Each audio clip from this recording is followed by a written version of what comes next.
Au cœur de Moscou, des explosions ont éclaté en plein dans l'arrière-cour de Poutine. Le 18 juin a été le jour où le chaos a éclaté pour la deuxième fois dans la capitale russe. Encore une raffinerie brûle, et cette fois, c'est la raffinerie la plus proche du cœur du pouvoir russe. Nous venons d'assister à la plus grande explosion ayant secoué Moscou, montrant que l'Ukraine peut frapper n'importe où en Russie à tout moment. Mais il ne s'agissait pas seulement d'incendier le pétrole. Il s'agissait de vengeance, alors que l'Ukraine fait payer à la Russie les frappes dévastatrices qui ont tué des civils. L'Ukraine n'a pas réalisé une frappe ordinaire. La cible était la raffinerie de Moscou. Loin de se trouver en périphérie de l'oblast de Moscou, cette raffinerie se situe à seulement 15 km du cœur du pouvoir russe, le Kremlin. Vous pourriez monter dans une voiture et rejoindre cette raffinerie depuis le Kremlin en environ 30 minutes. Un drone pourrait effectuer ce trajet bien plus rapidement. Et c'est un message que l'Ukraine veut faire entrer dans la tête de Poutine. Cette raffinerie, qui appartient à Gazprom Neft, est essentielle à la survie de Moscou. Elle fournit 70% de l'essence utilisée à Moscou et dans la région environnante, et elle était responsable de 40% de la production vendue sur le marché régional des carburants. Avec une capacité de traitement de 12 millions de tonnes de pétrole, la raffinerie de Moscou est l'une des plus grandes de toute la Russie, et l'Ukraine l'a frappée à 2 reprises. La première frappe, bien que spectaculaire, n'était qu'un avertissement. Le 16 juin, les drones ukrainiens ont pénétré au centre de l'usine, détruisant une unité principale de raffinage du pétrole. Si l'Ukraine avait fait seulement cela, ce serait déjà impressionnant. Comme l'indique la nouvelle voix de l'Ukraine, la raffinerie de Moscou est protégée par des centaines de systèmes de défense aérienne, la plupart pour Moscou et Poutine, mais beaucoup sont directement à la raffinerie, pour éviter ce type d'attaque. Ces défenses ont échoué. Le 16 juin, les drones ukrainiens ont contourné au moins 5 systèmes de défense aérienne Pantsir installés sur des tours, selon le média, et quand ils ont frappé, les dégâts ont été considérables. La Russie aurait dû voir son problème. Peut-être l'a-t-elle compris. Mais l'Ukraine n'a laissé aucun répit à la raffinerie de pétrole de Moscou et à ses défenses aériennes. Pendant que les équipes réparaient et tentèrent de relancer une partie de l'unité principale de traitement du pétrole endommagé, l'Ukraine a frappé de nouveau. 48 heures plus tard, le 18 juin, d'autres drones ukrainiens ont volé directement vers la capitale, passant juste devant les défenses aériennes de la raffinerie de pétrole de Moscou, et se sont écrasés sur leur cible lors d'une attaque kamikaze dévastatrice. Mais cette fois, plusieurs unités de traitement étaient visées.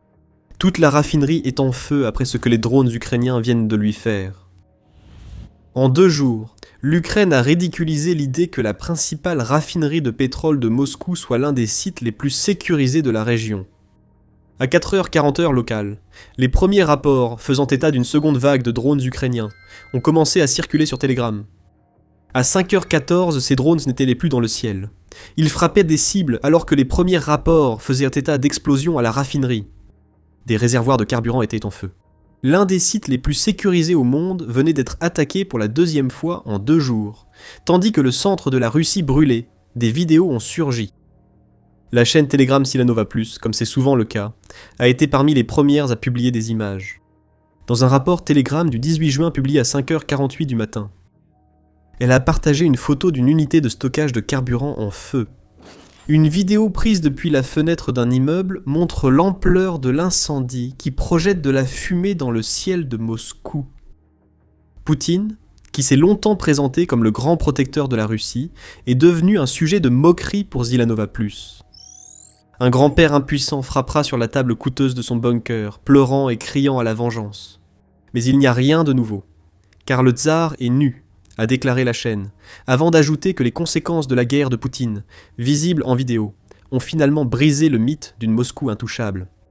Ces mots blesseront le vieux dirigeant russe, alors qu'il se cache dans un bunker loin du Kremlin. Mais ce qui fera encore plus mal, c'est l'afflux d'images supplémentaires issues de la principale raffinerie de Moscou. Juste 10 minutes après son premier rapport, Exelanova+ a publié une autre vidéo.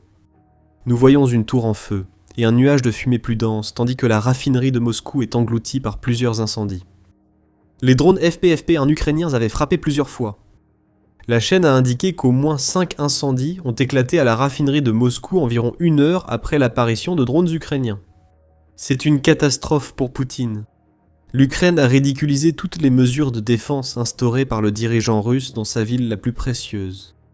La Russie essaie évidemment de faire croire que ses défenses ont fait leur travail. Les excuses habituelles et les affirmations sur l'efficacité des défenses aériennes russes sont déjà avancées. Le maire de Moscou, Sergueï Sobyanin, a aussitôt adopté une gestion de crise. Il a déclaré que les défenses aériennes de Moscou avaient abattu plus de 180 drones ukrainiens, un commentaire plus révélateur que ne l'imagine Sergueï Sobyanin. Que l'aspect de l'interception soit vrai ou non, 180 drones représentent le plus grand nombre de drones ukrainiens ayant survolé Moscou en une seule journée.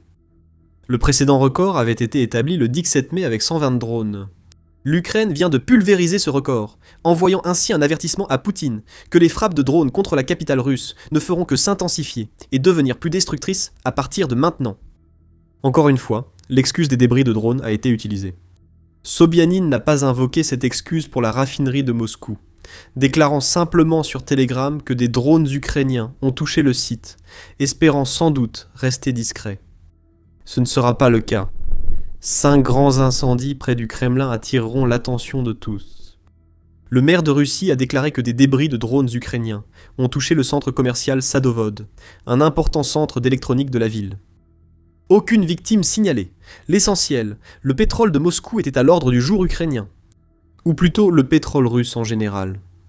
Aussi dévastatrices que soient les attaques de l'Ukraine contre le cœur du pétrole de Moscou, vous savez déjà ce que nous allons dire. L'Ukraine n'en est pas restée là. Alors que la raffinerie de Moscou brûlait, d'autres drones ukrainiens pénétraient dans l'oblast de Rostov. Le gouverneur régional Yuris Sleazar a déclaré qu'un essaim de 60 drones avait frappé la région, provoquant 2 incendies dans des sites commerciaux. Comme c'est si souvent le cas, il a fallu compter sur des médias plus indépendants pour rapporter la réalité. Cette fois, c'est la chaîne Telegram Astra qui s'en est chargée, et les images et vidéos qu'elle a publiées le 18 juin montrent un incendie massif dans ce que la chaîne décrit comme un terminal pétrolier à Rostov. D'après les images vidéo publiées par la chaîne de surveillance Supernova Plus, un analyste au CINT d'Astra a déterminé que l'incendie s'est produit dans un dépôt de pétrole situé rue Karl Marx. Les images ont été filmées depuis la rue Kostiushkina, rapporte Astra. Bien que nous ayons peu d'informations sur la capacité de ce dépôt, l'incendie du pétrole transmet le message voulu par l'Ukraine. Peu importe où la Russie garde le nerf économique de son invasion, l'Ukraine peut le trouver et le frapper avec des drones. La Russie pourrait revendiquer des débris ou un succès de sa défense aérienne, mais le 18 juin, le chaos régnait. Des drones FPV ont frappé Moscou, atteint leur cible et provoqué des incendies que la Russie mettra des jours à éteindre. La raffinerie alimentant les stations-service de Moscou est en feu. Le Kremlin a sûrement cru à la fin du monde quand les drones ont frappé à 15 km. Si la fumée qui monte dans le ciel et les flammes après chaque explosion ne suffisent pas à effrayer les habitants de Moscou, l'absence de leurs dirigeants pour empêcher cela les inquiétera encore plus. Où se trouvait Poutine durant la nuit de l'attaque ukrainienne la plus violente contre Moscou ? À environ 700 km à l'est de son siège du pouvoir, à Kazan, où il rencontrait les dirigeants de l'Association des Nations du Sud-Est asiatique pour tenter de stimuler les affaires et nouer des liens économiques nécessaires à la guerre de Poutine. Pendant ce temps, la raffinerie la plus importante de Moscou était en train de brûler. Tous les aéroports de Moscou étaient fermés, les passagers de l'aéroport Sheremetyevo évacués, certains étant retirés d'avions sur le point de décoller, alors que des drones ukrainiens survolaient la zone. Des mitrailleurs se placèrent sur les murs et tours de la place rouge pour tenter d'arrêter les drones ukrainiens. Les moscovites sont paniqués. Ils ne sont pas habitués à de telles attaques, surtout à l'ampleur atteinte par l'Ukraine le 18 juin. The Guardian affirme que Moscou était tellement confiant qu'un événement comme celui qui vient de se produire ne pouvait pas arriver, qu'il ne déclenche même pas les sirènes d'alerte aérienne lorsque les drones ukrainiens apparaissent. Les défenses aériennes doivent détruire ces drones avant que les moscovites ne les voient. Mais les 16 et 18 juin, la fragilité de cette supposée masse de défense a été exposée aux yeux de tous dans la capitale russe. Ils doivent maintenant accepter que les attaques ukrainiennes contre Moscou font désormais partie de leur quotidien. Mais pour l'Ukraine, il s'agissait de plus que prouver que ces drones FP-FP1 peuvent frapper au cœur de Moscou. La Russie avait attaqué un jour avant le vol des drones. L'Ukraine voulait se venger et a incendié la raffinerie de pétrole de Moscou pour se venger. Avant d'explorer ce que la Russie a fait pour déclencher une telle riposte, rappelons que vous regardez The Military Show. Si vous n'êtes pas abonné, c'est le moment d'appuyer sur ce bouton. Le 15 juin restera longtemps dans la mémoire des habitants de Kiev, mais pour de mauvaises raisons. La Russie a lancé ce jour-là une série de frappes sur Kiev et d'autres régions ukrainiennes. Poutine ne visait pas uniquement des cibles militaires. La Russie voulait seulement terroriser les civils ukrainiens, et elle y est parvenue. Après la frappe russe, au moins 11 Ukrainiens étaient morts. 4 à Kiev, 5 secouristes à Kharkiv qui tentèrent d'éteindre un incendie, et au moins 2 autres ailleurs en Ukraine. Le maire de Kiev, Vitali Klitschko, a rapporté que les frappes russes avaient laissé 140 000 habitants de sa ville sans électricité. Le président ukrainien Volodymyr Zelensky a ensuite indiqué que les 611 drones et 70 missiles russes avaient blessé 53 personnes dans toute l'Ukraine. Mais aussi dévastateur que soit l'alourdissement du nombre de victimes civiles, que le bureau du Haut-Commissaire des Nations Unies aux droits de l'homme a établi à au moins 62 716 au 31 mai, la Russie a franchi une autre limite qui ne devrait jamais l'être le 15 juin. Elle a frappé un monastère, un site inscrit au patrimoine mondial de l'UNESCO. The Guardian rapporte que la cathédrale de la Dormition, située dans la Lore de Petchersk à Kiev, a été gravement endommagée par des frappes russes. C'est du terrorisme. Vladimir Poutine tente délibérément de détruire l'un des sites religieux et culturels majeurs d'Ukraine. Et pour enfoncer le clou, la Russie s'en est également prise au studio national de cinéma Alexandre Dovzhenko, qui abrite la plus grande et la plus ancienne collection de costumes d'Ukraine. Des images du monastère en feu publiées par Euronews montrent l'ampleur des dégâts subis par ce monument ukrainien majeur. L'incendie brûle en plein cœur de la cathédrale, et on voit les pompiers tenter d'éteindre les flammes, mais les dégâts sont déjà faits. Le 15 juin, la Russie s'en est prise au cœur même de Kiev. Ici, c'est une guerre contre toute la culture ukrainienne. Poutine essaie d'effacer tout ce qui fait l'identité de l'Ukraine, alors qu'il tente sans relâche de priver la nation de sa souveraineté, pour la forcer à devenir une partie de la Russie. Cette histoire de 2 frappes montre la différence entre l'Ukraine et la Russie. Poutine cherche à terroriser, peu lui importe que drones ou missiles frappent, du moment que c'est ukrainien. En réalité, cela arrange Poutine si des civils meurent et des églises brûlent. Le but est d'effrayer les Ukrainiens pour les soumettre. Mais l'Ukraine mise tout sur la précision. Quand elle se venge, elle ne le fait pas en visant délibérément les civils russes.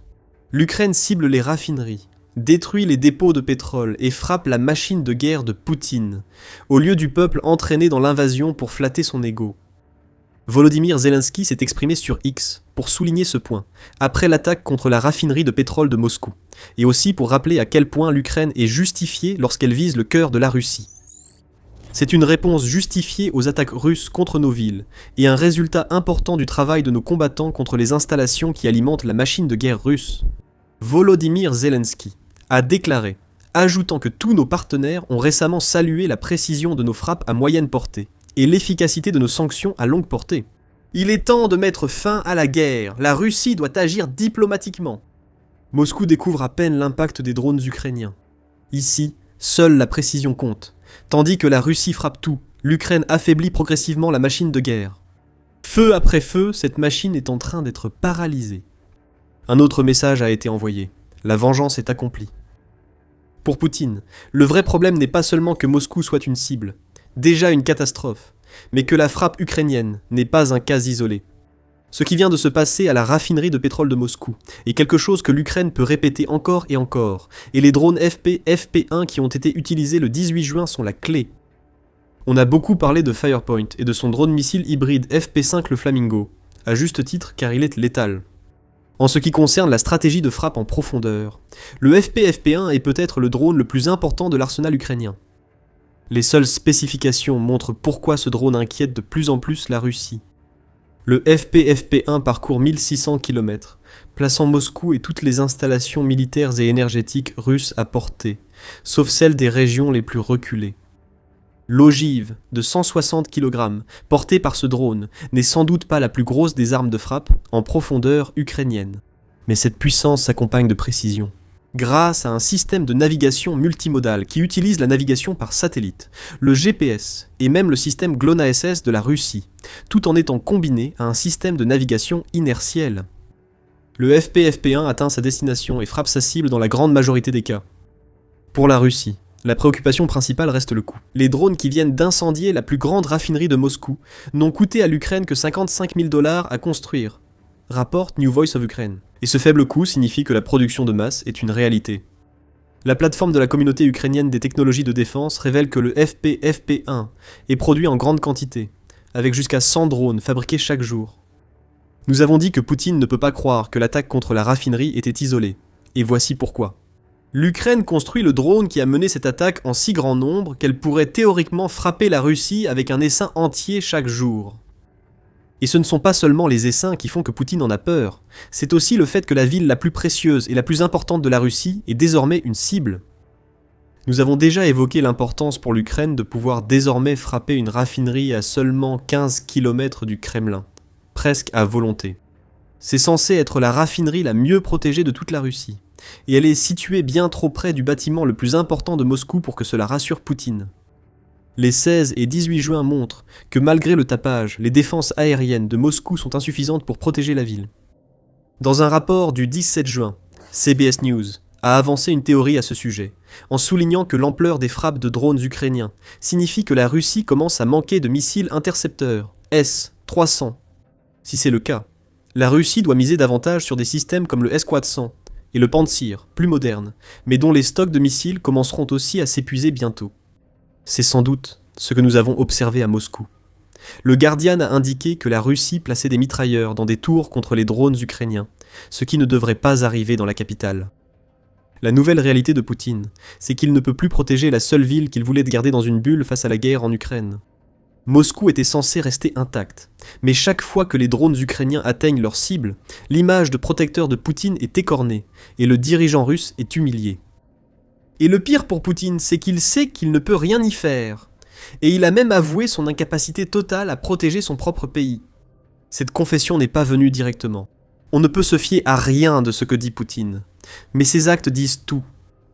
Repensez au 9 mai, c'était la date du pitoyable défilé du jour de la victoire en Russie, où aucun équipement militaire n'a défilé dans les rues, contrairement à ce qui est habituel lors de cette célébration.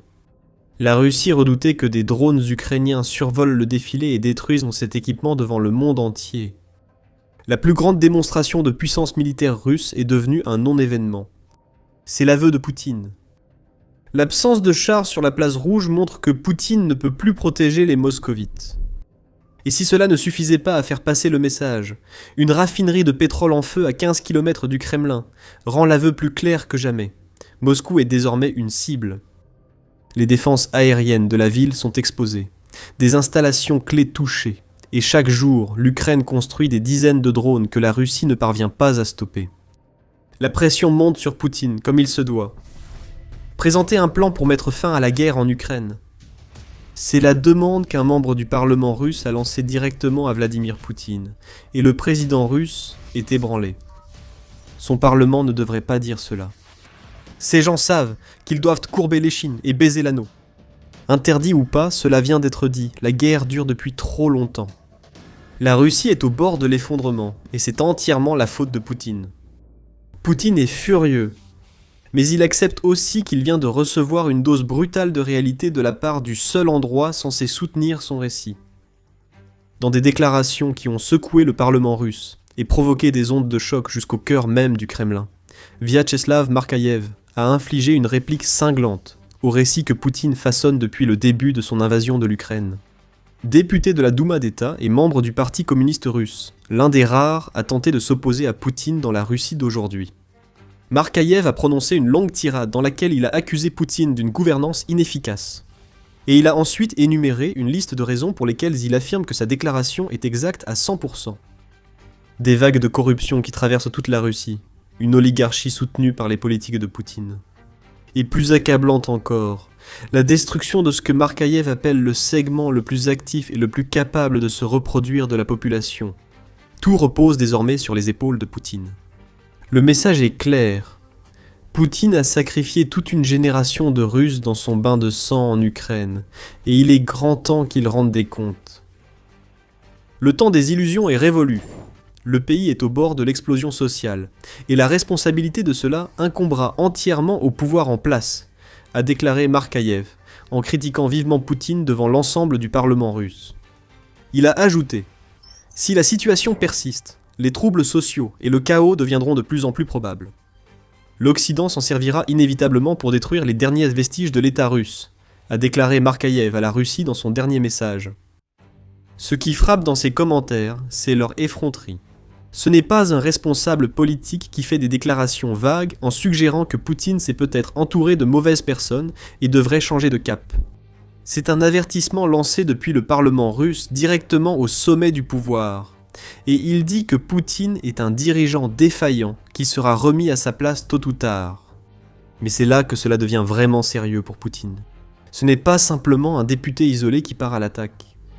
Markaïev incarne une source croissante de colère en Russie, qui ne se limite pas aux autres membres du clan pro-Kremlin de Poutine, mais touche aussi les personnes même sur lesquelles Poutine compte pour accepter de mourir pour sa sanglante campagne en Ukraine. Markaïev n'est que la dernière personnalité en vue en Russie à en vouloir au président du pays. À la mi-mai, Rena Soulimanov, un autre député de la Douma d'État issu du Parti communiste russe, a expliqué dans une interview qu'il pensait que l'opération militaire spéciale avait un effet désastreux sur la Russie. L'élu a affirmé que l'économie russe ne supporterait pas une guerre prolongée en Ukraine, notant que les dépenses militaires dépassent désormais 40% du budget, et que les biens militaires sont inutiles pour les consommateurs. Adopter un budget avec moins de dépenses militaires n'est pas si difficile. Mais qu'arrivera-t-il aux employés de l'industrie de la défense ? Soulimana a demandé « Parmi ceux sous les drapeaux, 1 million retourneront à la vie civile. Où sont les emplois, les salaires décents et l'adaptation sociale ?» Et il n'a pas tort. Poutine semble avoir aussi peu de plans pour l'après-Ukraine que pour ce que la Russie essaie de faire actuellement en Ukraine. Et un autre homme politique a critiqué ouvertement le dirigeant russe. Ce sont donc des membres du Parti communiste russe. Plus courageux, ils restent opposés à Poutine. Il est donc normal qu'ils tiennent ce discours à la Douma d'État. Peut-être, à condition d'oublier la tendance de Poutine à faire en sorte que ceux qui s'opposent à lui finissent d'une manière ou d'une autre dans les goulags ou en tombant par des fenêtres ouvertes. Mais pour bien insister sur ce point, il n'y a pas que les politiciens d'opposition qui critiquent Poutine. Une autre personnalité en vue qui appelle à la fin du règne de Poutine est Ilya Remezlo. Pendant la majeure partie de la guerre, il a été l'un des plus serviles envers Poutine, après avoir passé des années à s'en prendre aux critiques du régime et à mener des campagnes de diffamation contre les journalistes qui osaient révéler les échecs de Poutine. Aujourd'hui, Remezlo a tourné le dos à Poutine. Il est passé de pro-Kremlin à vouloir démolir Poutine, puisqu'il a publié un message sur Telegram à ses 90 000 abonnés, expliquant les raisons pour lesquelles il ne soutient plus le président, qu'il a prétendu aimer pendant tant d'années. Encore une fois, on retrouve le même type de raisonnement. Un leadership militaire médiocre, une génération de Russes morts pour une guerre vouée à l'échec, l'effondrement de l'économie russe. Poutine est un dirigeant illégitime, a clamé Remezlo dans son article, et il devrait démissionner et être jugé comme criminel de guerre. Ne vous y trompez pas, ces détracteurs sont des rats, et ils font ce que font les rats, c'est-à-dire qu'ils fuient le navire en train de couler lorsqu'ils voient qu'il est sur le point de sombrer. C'est ce qu'est Poutine en ce moment, un navire qui a été pulvérisé en pleine mer. Ceux qui le soutenaient autrefois fuient. Ceux qui faisaient peut-être semblant de le soutenir par peur de ce qu'il pourrait faire s'il ne le faisait pas deviennent beaucoup plus courageux. La peur a disparu. Le message circule. La Russie est au bord de l'effondrement social. Tout cela à cause de Poutine. Poutine peut être furieux de ce que ses politiciens et anciens proches disent de lui, mais il sera terrifié par le fait que leurs paroles semblent trouver un écho auprès de la population russe. Si seules quelques personnalités critiquaient Poutine, il ne s'inquiéterait pas. En Russie, il y a de nombreuses fenêtres ouvertes, offrant des occasions de chute dangereuses.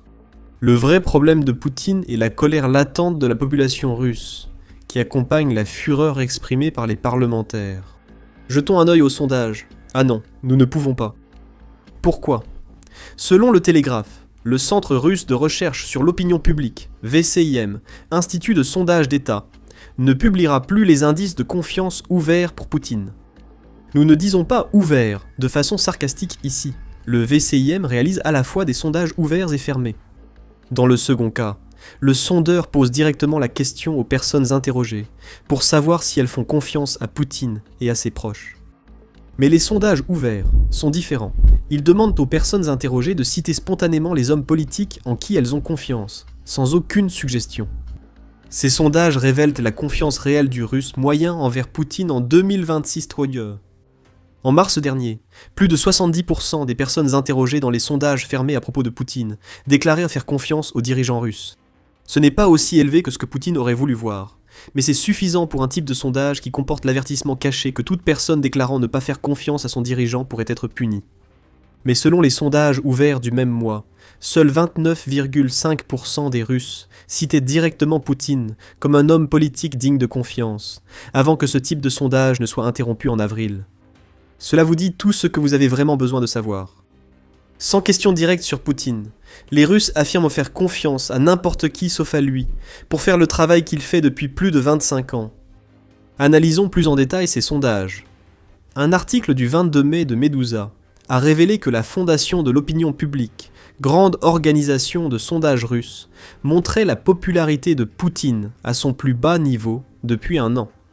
Elle restait élevée, 71% des sondés estimant que Poutine faisait bien son travail. Mais souvenez-vous de ce que nous avons déjà vu sur ce type de sondage fermé. Lorsqu'on leur demande directement ce qu'ils pensent de Poutine, la plupart des Russes répondent par défaut qu'il fait du bon travail, par peur. Ce qui est bien plus intéressant dans ce sondage en particulier, c'est que 14% des personnes interrogées ont eu le courage de dire directement que Poutine fait plutôt mal son travail, ce qui, encore une fois, est le chiffre le plus élevé depuis un an. Donc il n'y a pas que les députés du Parti communiste et les anciens propagandistes pro-Kremlin qui ont perdu confiance en Poutine. Le peuple russe, en toute honnêteté, dit à son dirigeant qu'il n'a plus confiance en son jugement. Ce ne sont que des résultats et actions vus publiquement. Le puits de mécontentement en Russie est bien plus profond, comme l'ont révélé des documents divulgués. Le soutien à Poutine ne fait pas que vaciller, il s'effondre complètement. Cela change tout pour le dirigeant russe. Petite parenthèse avant d'expliquer pourquoi. C'est l'émission militaire, et ce genre de rapport motive nos vidéos. Nous montrons la réalité de la guerre en Ukraine au-delà des gros titres. Si cela vous intéresse, abonnez-vous et soutenez la chaîne. Après la diatribe cinglante de Markaev contre son dirigeant, le président ukrainien Volodymyr Zelensky a révélé que les renseignements ukrainiens avaient intercepté des documents russes classifiés du cœur du Kremlin. Zelensky a révélé que ces documents ne sont pas favorables aux dirigeants russes. Les soi-disant indicateurs prévisionnels du mécontentement des Russes envers Poutine continueront de croître régulièrement, a déclaré Zelensky, ajoutant qu'il a déjà commencé à s'habituer à l'idée que la montée du mécontentement ne peut pas être arrêtée. Et cet indicateur ne se stabilisera pas avant septembre, date des élections parlementaires en Russie. Les chiffres sont accablants pour Vladimir Poutine. Selon les propres projections internes du Kremlin, seulement 55% de la population russe approuvera les actions de Vladimir Poutine au moment où les élections à la Douma d'État de 2026 commenceront en septembre. Encore plus inquiétant pour Vladimir Poutine, 33% devraient exprimer explicitement leur désapprobation, tandis que 12% supplémentaires seraient indécis ou appartiendraient à d'autres catégories que nous aimons et faisons confiance à notre président. Vladimir Poutine a déjà été pris au dépourvu par ce rapport. Mais ce qui l'inquiète vraiment, c'est que le parti qu'il dirige, Russie Unie, connaît une baisse constante de soutien, révèle Volodymyr Zelensky. À l'approche des élections de septembre, cela crée des opportunités pour les partis d'opposition, comme le Parti communiste russe, qui interpelle Vladimir Poutine pour gagner du terrain au Parlement. La solution du parti Russie Unie semble consister à recourir davantage à des falsifications pour garantir à Vladimir Poutine les résultats nécessaires au contrôle de la Douma d'État. Où que regarde Vladimir Poutine, il voit des Russes prêts au changement. Il voit que la Russie est au bord de l'effondrement. Et il pointe du doigt un homme qui passe plus de temps caché dans des bunkers qu'à diriger son pays de nos jours. D'une façon ou d'une autre, tout empire pour Vladimir Poutine. Les documents divulgués montrent aussi la chute du soutien à Vladimir Poutine et son parti. Ils affirment aussi qu'une hausse mesurable de l'état d'esprit protestataire a été constatée dans plusieurs régions russes. Cette affirmation concorde avec un rapport du 14 mai d'United 24 Media, qui indiquait que le potentiel de protestation en Russie avait atteint son niveau le plus élevé depuis près de 2 ans. Selon ce rapport, un sondage réalisé par le centre indépendant Levada a révélé que 20% des Russes estiment que des manifestations contre la baisse du niveau de vie en Russie sont possibles. Ce qui donne un indice peu subtil sur l'une des raisons pour lesquelles Poutine fait actuellement face à autant de réactions négatives. 14% ajoutent qu'ils jugent probable des manifestations à revendications politiques. En novembre 2025, la dernière fois que le centre Levada a réalisé ce sondage, les pourcentages étaient respectivement de 16% et 11%. Les chiffres sont augmentés. En tenant compte de tout ce que nous voyons, il est clair que les Russes en ont assez que Poutine leur impose une guerre qui ruine leur pays. Cela nous amène justement à la raison pour laquelle tout cela se produit maintenant. Zelensky nous dit quelque chose à propos des documents divulgués, qui révèle l'une des raisons pour lesquelles la popularité de Poutine s'effondre, et pourquoi il est maintenant critiqué au Parlement russe. Nous pensons que ces rapports ne tiennent même pas compte des événements potentiels de juin, juillet et août, qui ne peuvent qu'affecter davantage la situation en Russie, déclare Zelensky. En d'autres termes, la mort massive de Russes joue un rôle énorme dans la chute de popularité de Poutine, et cela ne fera qu'empirer alors que la Russie lance son offensive estivale. L'offensive du printemps, très vantée, a été désastreuse pour la Russie. Les assauts censés précipiter l'effondrement de Donetsk ont surtout causé de lourdes pertes russes. En mars, comme en avril, la Russie a perdu environ 35 000 soldats face aux défenses ukrainiennes.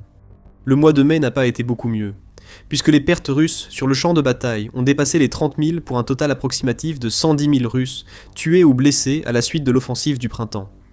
Ceci est mentionné dans le rapport du Kremlin qui a fuité, mais les prévisions ne semblent pas anticiper ce qui attend la Russie cet été, alors qu'elle tentera d'intensifier ses assauts. Les premiers signes sont mauvais pour Poutine. Rien que le 13 juin, la Russie a perdu 1440 soldats, rapporte la Pravda.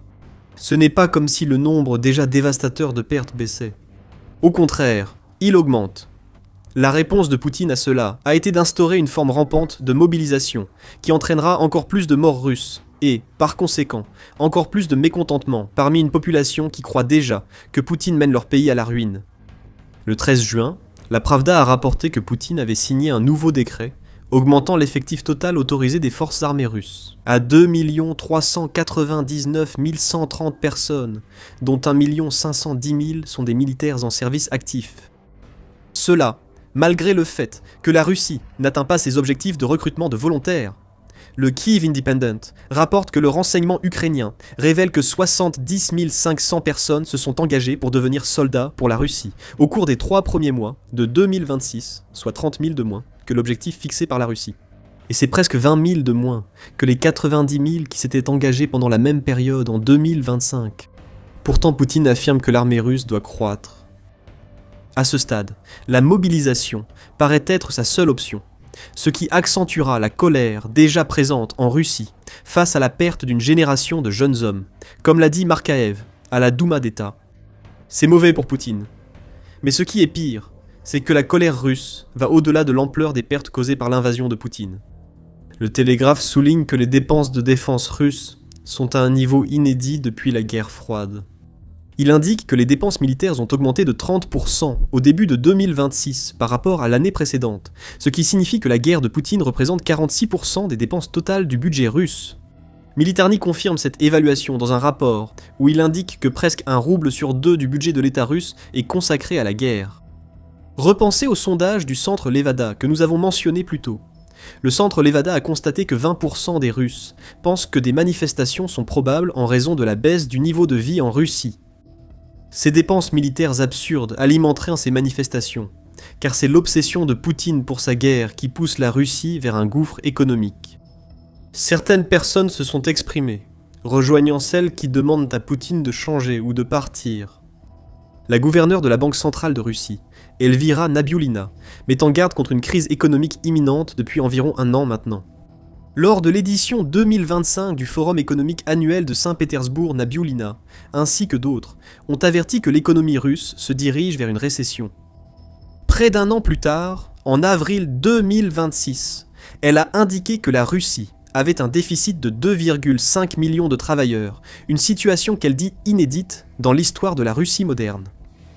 Nabiulina ne réclame pas la destitution de Poutine comme le Parti communiste russe, mais elle a clairement imputé la situation de la Russie à ses politiques économiques. Alors, que dit Nabiulina à l'été 2026 ? Pas grand-chose, en fait.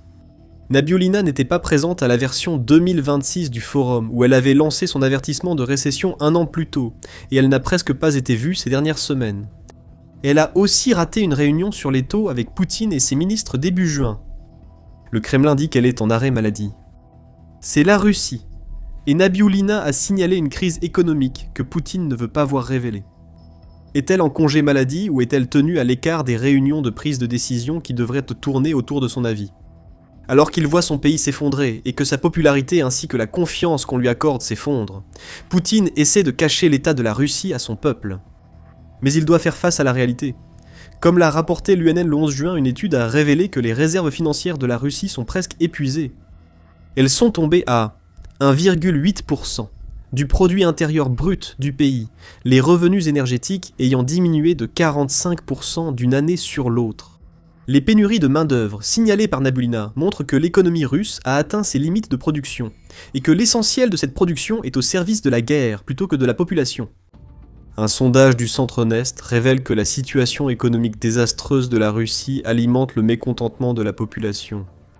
Ce sondage indique que seulement 15% des Russes ont une opinion positive des politiques économiques de Poutine, tandis qu'un tiers en ont une opinion négative.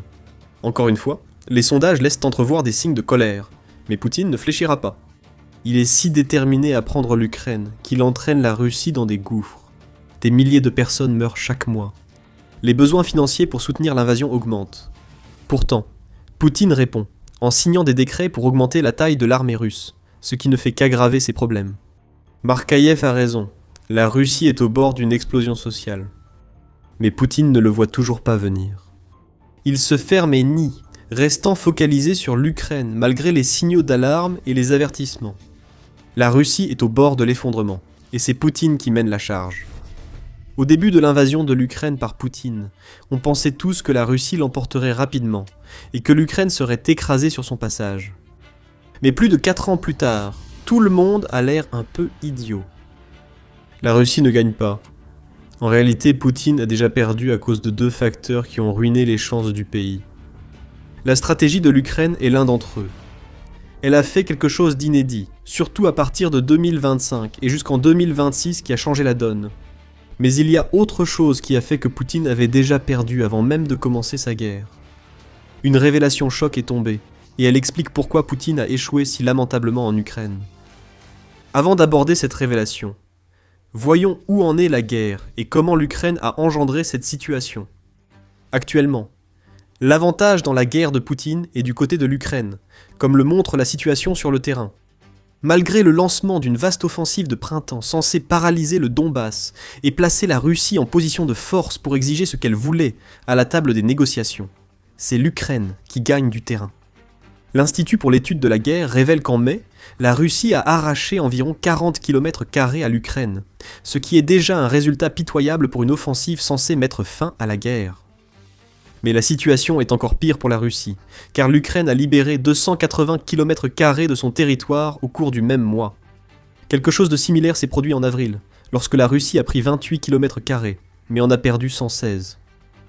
Nous assistons à un retournement de situation en temps réel, en 2026, mais la réalité c'est que la Russie ne s'en sort pas bien depuis les premières semaines de sa campagne. Voici un peu de perspective. Cette campagne éclair, qui était censée anéantir l'Ukraine en février 2022, voilà tout ce que la Russie a réussi à accomplir. Il s'agissait d'occuper 27% du territoire ukrainien, et l'Ukraine a rapidement monté une défense si redoutable que la Russie a été repoussée à 18% en novembre 2022. On dirait que Poutine a été mal informé sur la facilité de vaincre l'Ukraine. Comme c'est curieux. Depuis novembre 2022, la Russie a passé près de 4 années brutales à ne s'emparer que d'1,5% supplémentaire de l'Ukraine, au prix d'un énorme bain de sang. Le ministère des Finances ukrainien affirme que la Russie a déjà subi plus de 1,38 million de pertes jusqu'à présent. La soif de Vladimir Poutine pour l'Ukraine, et les sacrifices imposés à la Russie, s'ajoutent à une faible natalité et une forte mortalité, au point qu'on estime que la population de la Russie diminuera d'environ 300 000 personnes par an jusqu'en 2050 selon des rapports géographiques. Et tout cela pour gagner un territoire équivalent à celui du comté de Los Angeles depuis novembre 2022. Il y a quelque chose qui ne colle pas. Comment la Russie a-t-elle pu échouer aussi lamentablement alors qu'elle dispose toujours d'un avantage numérique évident et de suffisamment de matériel militaire pour que l'Ukraine ne puisse même pas sortir des starting blocks? La réponse se résume à la stratégie brillante de l'Ukraine et à une révélation choquante montrant que Poutine ignore ce qui se passe réellement depuis le début de la guerre. Commençons par la stratégie. Depuis 2025, l'Ukraine a changé sa façon de combattre la Russie. Au début de la guerre, l'Ukraine a tenté de rivaliser et dépasser la Russie sur le terrain. Pour libérer un territoire, l'Ukraine lançait des offensives terrestres, comme lors de la grande contre-offensive de l'été 2023, qui n'a finalement pas atteint ses objectifs. Cette approche a servi les intérêts de Poutine, bien que la Russie progressait peu. Il voulait que l'Ukraine détruise son armée, en l'envoyant contre l'armée russe, bien plus nombreuse. Bien sûr, beaucoup de Russes allaient mourir, mais il en serait de même pour de nombreux Ukrainiens, ce qui permettrait à la Russie de sortir gagnante d'une guerre d'usure. Alors l'Ukraine a changé de stratégie. À partir de 2025, le pays a changé de priorité, passant des offensives terrestres à une stratégie asymétrique conçue pour atteindre deux objectifs. Paralyser l'économie russe, et à mesure que l'Ukraine entrait en 2026, profiter d'une nouvelle génération de drones pour briser l'arrière russe dans les territoires occupés. Économiquement, des frappes à longue portée pénétrant plus profondément en Russie que prévu par Poutine, contribuant fortement à la ruine de l'économie russe. Ces sanctions cinétiques, qui vont de pair avec les 26 655 sanctions traditionnelles que l'Ukraine et ses alliés ont imposées à la Russie, causent d'énormes dégâts économiques. Et 2025 a été l'année où l'Ukraine s'est pleinement engagée dans cette stratégie. The Economist a les chiffres. Il indique que l'Ukraine a lancé 335 frappes situées à au moins 100 km de ses frontières entre 2022 et la fin de 2024. En 2025, ce chiffre a grimpé à 658 doublants, presque en un an, ce que l'Ukraine avait accompli au cours des 3 années précédentes. Et en 2026, en supposant que l'Ukraine maintienne son rythme actuel, elle aura effectué bien plus de 800 frappes en profondeur contre la Russie, dont beaucoup visent les installations pétrolières et gazières, dont la Russie dépend pour alimenter la machine de guerre de Poutine. Et c'est là la clé. Couper la ligne de vie énergétique, et c'est toute l'économie russe qui en souffre. L'impact de cet aspect de la stratégie asymétrique de l'Ukraine, en particulier en 2026, a été prononcé. Le 12 mai, le Moscow Times a rapporté que la Russie avait été contrainte de revoir à la baisse sa prévision de croissance du produit intérieur brut, ou PIB, de 1,3% à 0,4%, alors que les frappes ukrainiennes secouaient le secteur énergétique du pays. L'économie russe s'est également contractée de 0,3% au cours du premier trimestre 2023, ce qui constitue un revirement brutal par rapport à la croissance que la transformation en économie de guerre avait apporté à la Russie pendant les premières années du conflit. L'Ukraine est tenue responsable de plusieurs problèmes économiques russes, et certains estiment déjà que la Russie est entrée dans la phase finale de ce que son économie peut encore faire pour se redresser. L'Institut Kiel fait partie de cela. Dans un article du 11 juin, il a déclaré que l'économie de guerre de la Russie avait atteint ses limites, puisque les actifs du fonds souverain liquide de la Russie sont tombés à seulement 1,8% du PIB en avril, contre 6,5% au début de l'invasion.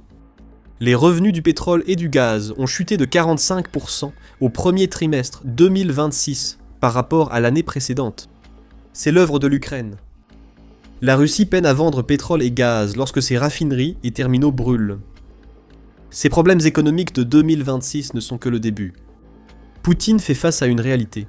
L'économie russe n'a jamais été forte pendant la guerre en Ukraine, même lorsque Moscou affirmait que l'économie était en croissance. Le Kremlin affirme que le PIB de la Russie a augmenté d'environ 13% entre 2020 et 2024, avant que la stratégie de frappe en profondeur de l'Ukraine ne prenne vraiment effet. Mais cela pourrait être un mensonge, et les mensonges sont nombreux dans l'entourage de Poutine. Selon la ministre des Affaires étrangères de la Suède, Maria Malmer Stenergaard, une analyse de l'indice de luminosité nocturne de la Russie suggère que le PIB du pays a en réalité diminué de 8% pendant cette période. C'est une méthode intéressante, mais il y a un précédent. S&P Global explique que la luminosité nocturne est un indicateur économique important pour plusieurs raisons. Peut-être la plus importante pour la Russie est qu'elles indiquent à quel point les nœuds de la chaîne d'approvisionnement et de l'industrie sont réellement actifs. Si les lumières restent éteintes, personne ne gagne autant d'argent que la Russie le disait. Dans ce contexte, les frappes en profondeur de l'Ukraine ne posent pas forcément un nouveau problème à la Russie. Ce problème existe depuis le début de l'invasion, et s'aggrave à mesure que davantage de pétrole brûle. Des mensonges similaires ont circulé sur l'inflation en Russie. En 2024, la Russie a affirmé que l'inflation était de 10%. C'est excessif, poussant la Banque centrale de Russie à relever les taux à 21%, un vrai choc pour tous ceux qui ont besoin d'un prêt, particuliers comme entreprises. Mais à la mi-2026, la Russie semblait reprendre le contrôle de la situation. Selon le Kremlin, l'inflation était tombée à 5,2%, Cependant, le renseignement militaire suédois affirme le contraire, en déclarant que l'inflation en Russie serait plutôt proche de 15%, ce qui affaiblit encore davantage la capacité déjà réduite de la Russie à dépenser pour son armée. Même la fermeture du détroit d'Ormuz due à l'opération Fureur épique n'a pas vraiment aidé la Russie. Les prix du pétrole ont peut-être augmenté, mais la campagne de frappe en profondeur de l'Ukraine s'est étendue au point qu'elle est capable de frapper les terminaux que la Russie utilise pour exporter son pétrole, souvent à plusieurs reprises afin de les mettre complètement hors service. Nous en avons vu un exemple le 14 juin lorsque l'Ukraine a confirmé avoir de nouveau frappé Tuapse, d'où provient 20% des exportations maritimes de pétrole de la Russie. Nous voyons toute la douleur économique de la Russie. Le fait que l'Ukraine adopte une stratégie asymétrique, en mettant fortement l'accent sur les frappes en profondeur, a créé bon nombre des défis économiques auxquels la Russie est aujourd'hui confrontée. Sinon, les drones longue portée ukrainiens aggravent les problèmes déjà existants. La logique est simple. Frapper l'économie russe paralyse sa machine de guerre. Mais cette stratégie ingénieuse ne se résume pas qu'à cela. Tandis que la Russie subit des bombardements aériens constants, l'Ukraine met en œuvre la seconde partie de sa stratégie axée sur les territoires occupés. Ensemble, ces deux tactiques feront perdre la guerre à la Russie. Rappelez-vous aussi la révélation choc qui a immédiatement mis Poutine sur la défensive. Cette révélation remet en cause tout ce que nous savions sur la guerre en Ukraine. Avant d'approfondir, rappel, vous regardez l'émission militaire. Si cette chaîne vous apporte des infos utiles, abonnez-vous pour ne rien rater.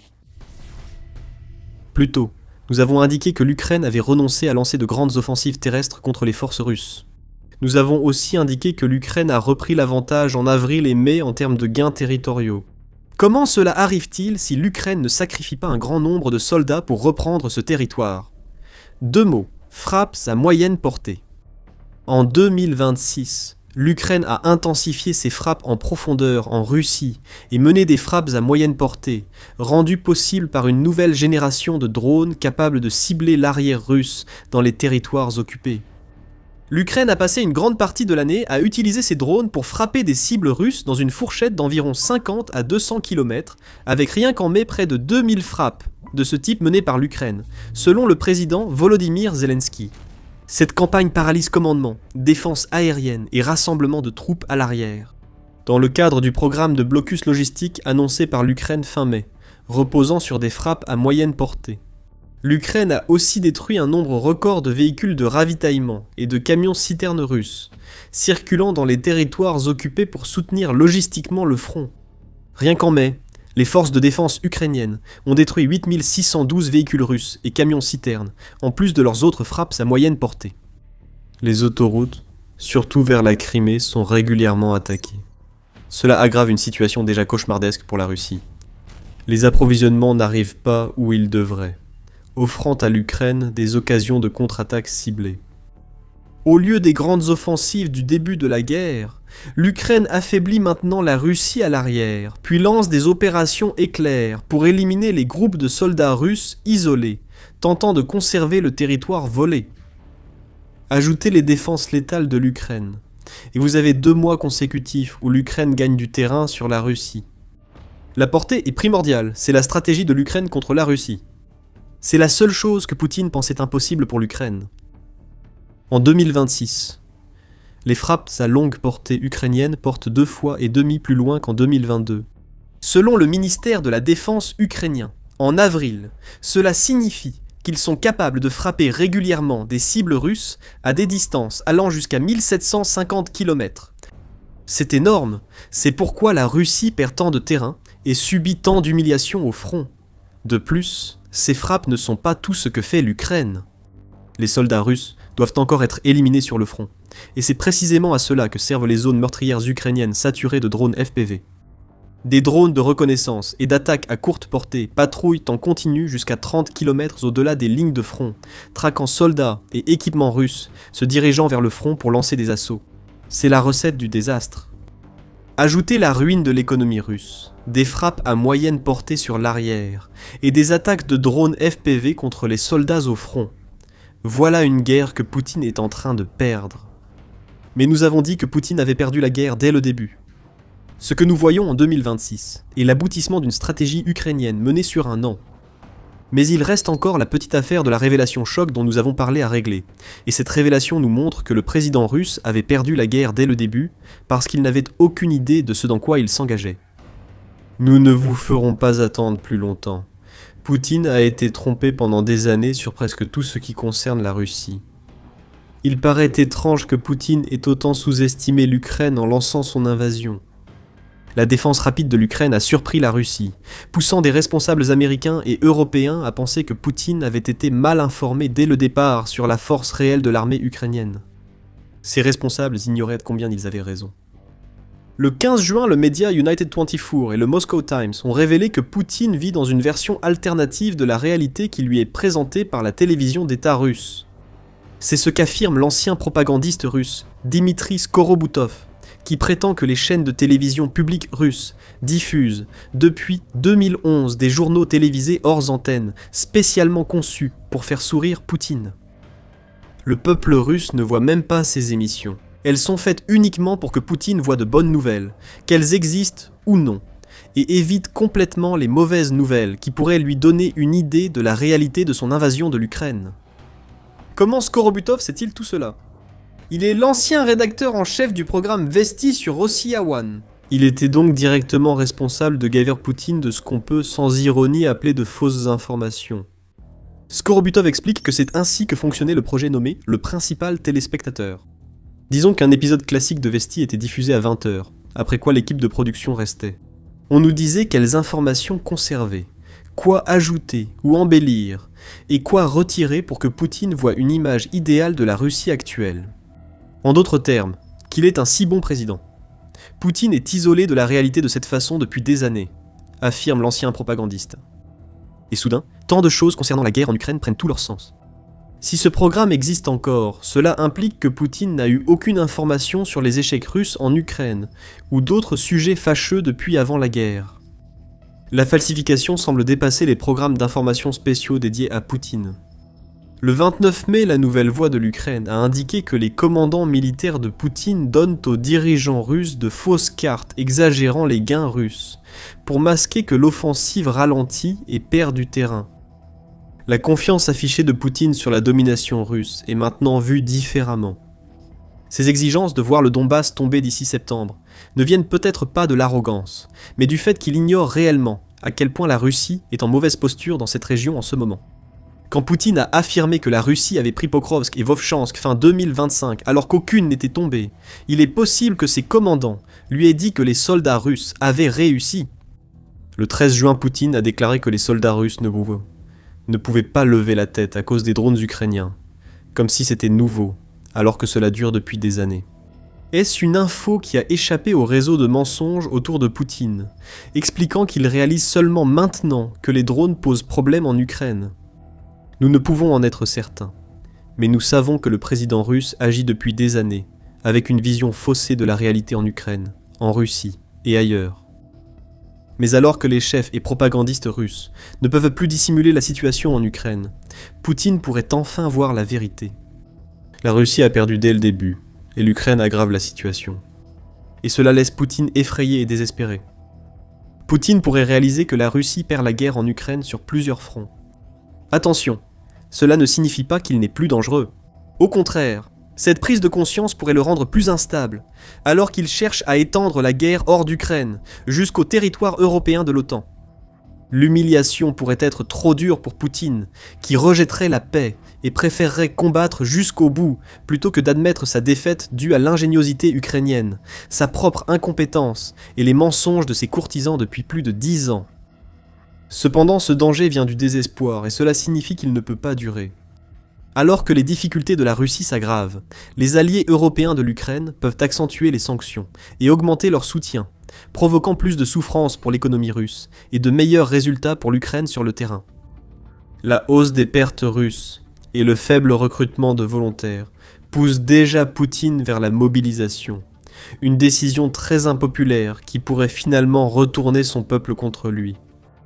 Si Poutine essaie d'éviter cela, il doit soit réduire l'activité militaire de la Russie, ce qui signerait la fin de son invasion déjà vacillante, soit exiger encore plus d'une économie qu'il a déjà mise à genoux, créant ainsi encore plus de difficultés et de souffrances pour son peuple. Poutine est à court d'options, Mais l'obsession qui le pousse fait qu'il n'a désormais plus aucune issue. Poutine a plus que jamais besoin de l'Ukraine. Il avait promis que la Russie s'emparerait de l'Ukraine en quelques jours. Il avait tort. Depuis plus de 4 ans, la Russie est humiliée et rabaissée aux yeux du monde entier. L'Ukraine détient désormais la stratégie idéale pour vaincre définitivement la Russie. Le rouleau compresseur a changé de cap. Poutine et la Russie sont désormais sur la voie du rouleau compresseur, attendant d'être écrasés. En dehors d'un accord de paix n'offrant rien de ce que Poutine avait promis, le président russe ne peut échapper à une guerre qu'il a perdue sans même s'en rendre compte dès le début de l'invasion. C'était censé rester discret, un transfert secret de quelque chose de nucléaire qui devait passer inaperçu et ne jamais être découvert. Mais quelqu'un l'a découvert. Et quant au transfert, il s'est terminé en désastre total.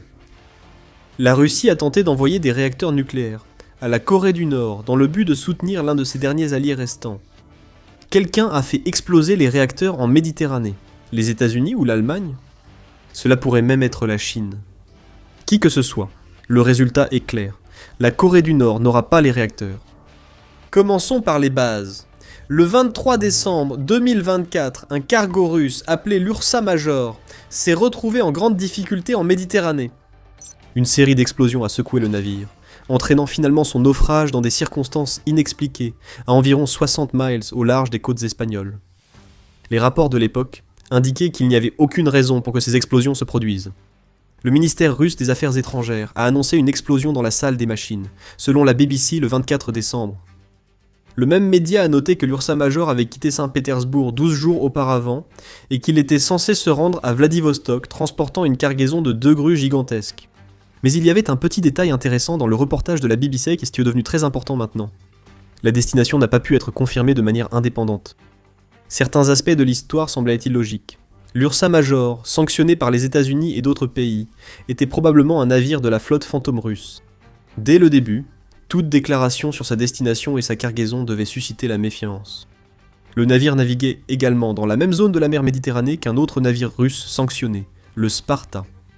Les deux auraient apparemment traversé la Manche quelques jours seulement, avant que l'explosion ne secoue l'Ursa Major. Quelque chose n'allait pas. C'est le type d'itinéraire qu'un navire à destination de Vladivostok pourrait prendre. Ce territoire se trouve dans l'extrême-orient russe, et naviguer autour du nord de la Russie est difficile même dans les meilleures conditions, et pratiquement impossible en plein hiver. Cependant, Vladivostok est justement situé près d'un pays longtemps allié de la Russie. Et cela l'est plus encore depuis que Poutine a lancé son invasion de l'Ukraine. Ce pays, c'est la Corée du Nord. Des doutes existaient déjà sur la version russe du navire.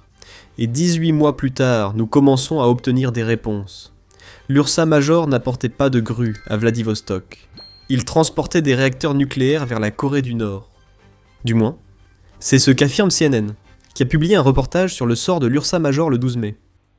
Le média affirme que le navire russe, sous sanction, se dirigeait vers la Corée du Nord avec des réacteurs nucléaires, et que l'incendie dans la salle des machines ne serait pas dû à une défaillance technique, mais à quelque chose de bien plus dangereux.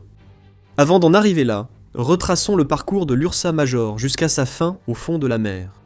Le navire sanctionné ne s'est pas toujours appelé l'Ursa Major. Il fut un temps où il s'appelait le Sparta III, et c'était un vétéran de la campagne de la Russie en Syrie, où il avait servi à évacuer du matériel russe hors du pays. Le 2 décembre, le navire Caméléon a accosté au port d'Oust-Luga, qui se trouve dans le golfe de Finlande, et qui, soit dit en passant, fait l'objet d'une campagne de frappe en profondeur répétée et dévastatrice de la part de l'Ukraine depuis mars. Durant son séjour, le navire a été chargé puis est parti avec un manifeste public mentionnant Vladivostok comme destination. À bord se trouvaient les 2 grues déjà mentionnées, 129 conteneurs vides et une paire de grandes plaques d'égout. Des plaques d'égout. Transporter des plaques d'égout sur des milliers de kilomètres par mer paraît étrange. Le 11 décembre, l'Ursa Major a quitté Oust-Luga et a entamé son voyage. Son trajet a été suivi tout du long, d'abord à travers la Manche, puis le long de la côte française. Des avions et navires portugais ont surveillé le navire à l'approche de leurs eaux, révélant que l'Ursa Major était escorté par 2 navires de guerre russes, l'Alexandra Otrikovsky et l'Ivan Gren. Le premier est un navire de débarquement russe, équipé de 2 canons de 57 mm de lanceurs de roquettes multiples et de manpads. Quant au second, il s'agit d'un autre navire de débarquement, qui, selon Naval Technology, est équipé de systèmes de missiles solaires Igla, d'un canon naval AK-100, 76 de 76 mm et d'un système d'armes rapproché, AK-6 130 M2 de 30 mm. C'est beaucoup de puissance de feu pour accompagner un simple cargo. Encore une fois, l'histoire devient étrange. Pourquoi un cargo russe, même sanctionné, aurait-il besoin d'une escorte militaire complète s'il ne transportait que des grues, des plaques d'égout et des conteneurs vides? Cela rendrait sûrement le navire encore plus visible. Le 22 décembre, la marine portugaise avait cessé la filature et l'Ursa Major était dans les eaux espagnoles. C'est là que tout a mal tourné pour lui. 4 heures après le départ des Portugais, le navire a ralenti dans les eaux espagnoles. Les sauveteurs espagnols ont alors passé un appel radio pour vérifier s'il y avait un problème. L'équipage de l'Ursa Major a affirmé que tout allait bien. Spoiler, rien n'allait bien. Environ un jour plus tard, l'Ursa Major a brusquement dévié de sa trajectoire, et vers midi le 23 décembre, l'équipage du navire a lancé un appel urgent à l'aide. Ils ont signalé 3 énormes explosions sur le flanc tribord du navire, tuant 2 membres d'équipage. L'Ursa Major était immobilisée. L'Espagne est aussitôt intervenue, envoyant des secours pour récupérer les 14 survivants de l'équipage. Vers 19h30, un navire militaire espagnol est arrivé pour prêter assistance. Une demi-heure plus tard, Livengren a ordonné à tous les navires proches de rester à 2000 nautiques du navire en détresse et exiger le renvoi immédiat de l'équipe de secours. L'Espagne a respecté l'ordre sans envoyer d'autres navires. L'Espagne a plutôt envoyé un hélicoptère qui a déposé une petite équipe de secours. Des images montraient un sauveteur tentant d'entrer dans la salle des machines qui était scellée. Les sauveteurs ont constaté que l'Ursa Major était stable et peu susceptible de couler. Ils sont partis! Puis, à 21h50, Livengren a lancé une série de fusées rouges au-dessus de la zone, et 4 explosions ont été enregistrées selon un schéma que le réseau sismique national espagnol a ensuite indiqué à CNN, ressemblait à celui de mines sous-marines ou d'explosions de carrières en surface. Un peu plus d'une heure plus tard, l'Ursa Major a coulé. Passer d'un état stable à un naufrage en moins de 4 heures est étrange, mais que cela arrive pendant qu'un navire militaire russe tire des fusées éclairantes et que d'autres explosions secouent le navire l'est encore plus. Rien de tout cela n'avait de sens, jusqu'à ce que le capitaine du navire apporte un éclairage sur ce que l'Ursa Major transportait vraiment. Ce que le capitaine a dit a tout changé. Avant d'entrer dans le sujet, vous regardez l'émission militaire qui offre une vue d'ensemble, pas seulement les titres. Abonnez-vous pour voir plus de vidéos similaires si vous êtes nouveau. Un indice peu relayé lors du naufrage suggère ce que l'Ursa Major transportait probablement. L'Ursa Major détenait une licence pour transporter des matériaux nucléaires, et la révélation du capitaine a suggéré qu'il en transportait. Après avoir sauvé les 14 survivants du navire, ils ont été conduits à Carthagène, où ils ont rencontré enquêteurs et policiers espagnols. Un débriefing a débuté pendant que les enquêteurs cherchaient à comprendre les faits. Le capitaine du navire, plus tard identifié comme Igor Anissimov, était au départ réticent à parler. C'est étrange, l'Ursa Major ne transportait que des grues, plaques d'égout et conteneurs vides, allant d'une région russe à une autre, non. Pourquoi cela devrait-il rester secret ? Et pourquoi cela devrait-il être un secret à ce point, au point que le capitaine aurait craint pour sa vie pendant le débriefing ? Les enquêteurs espagnols le découvrirent rapidement. Alors qu'on mettait la pression sur Anissimov pour qu'il explique la présence des plaques d'égout chargées à bord de l'Ursa Major, le capitaine a finalement craqué. Ce n'étaient pas du tout des plaques d'égout, révèle l'enquête de CNN. Selon des sources espagnoles, Anissimov a précisé que l'Ursa Major transportait en fait des composants de 2 réacteurs nucléaires destinés à des sous-marins. Le capitaine a déclaré que les réacteurs étaient vides de combustible. Mais Anissimov aurait révélé que tout son emploi du temps était un écran de fumée. Il pensait être détourné de Vladivostok vers la Corée du Nord à l'approche de sa destination. Le capitaine pensait que les grues n'étaient pas livrées, mais destinées à aider au déchargement de sa cargaison sensible. Enfin, tout devient clair.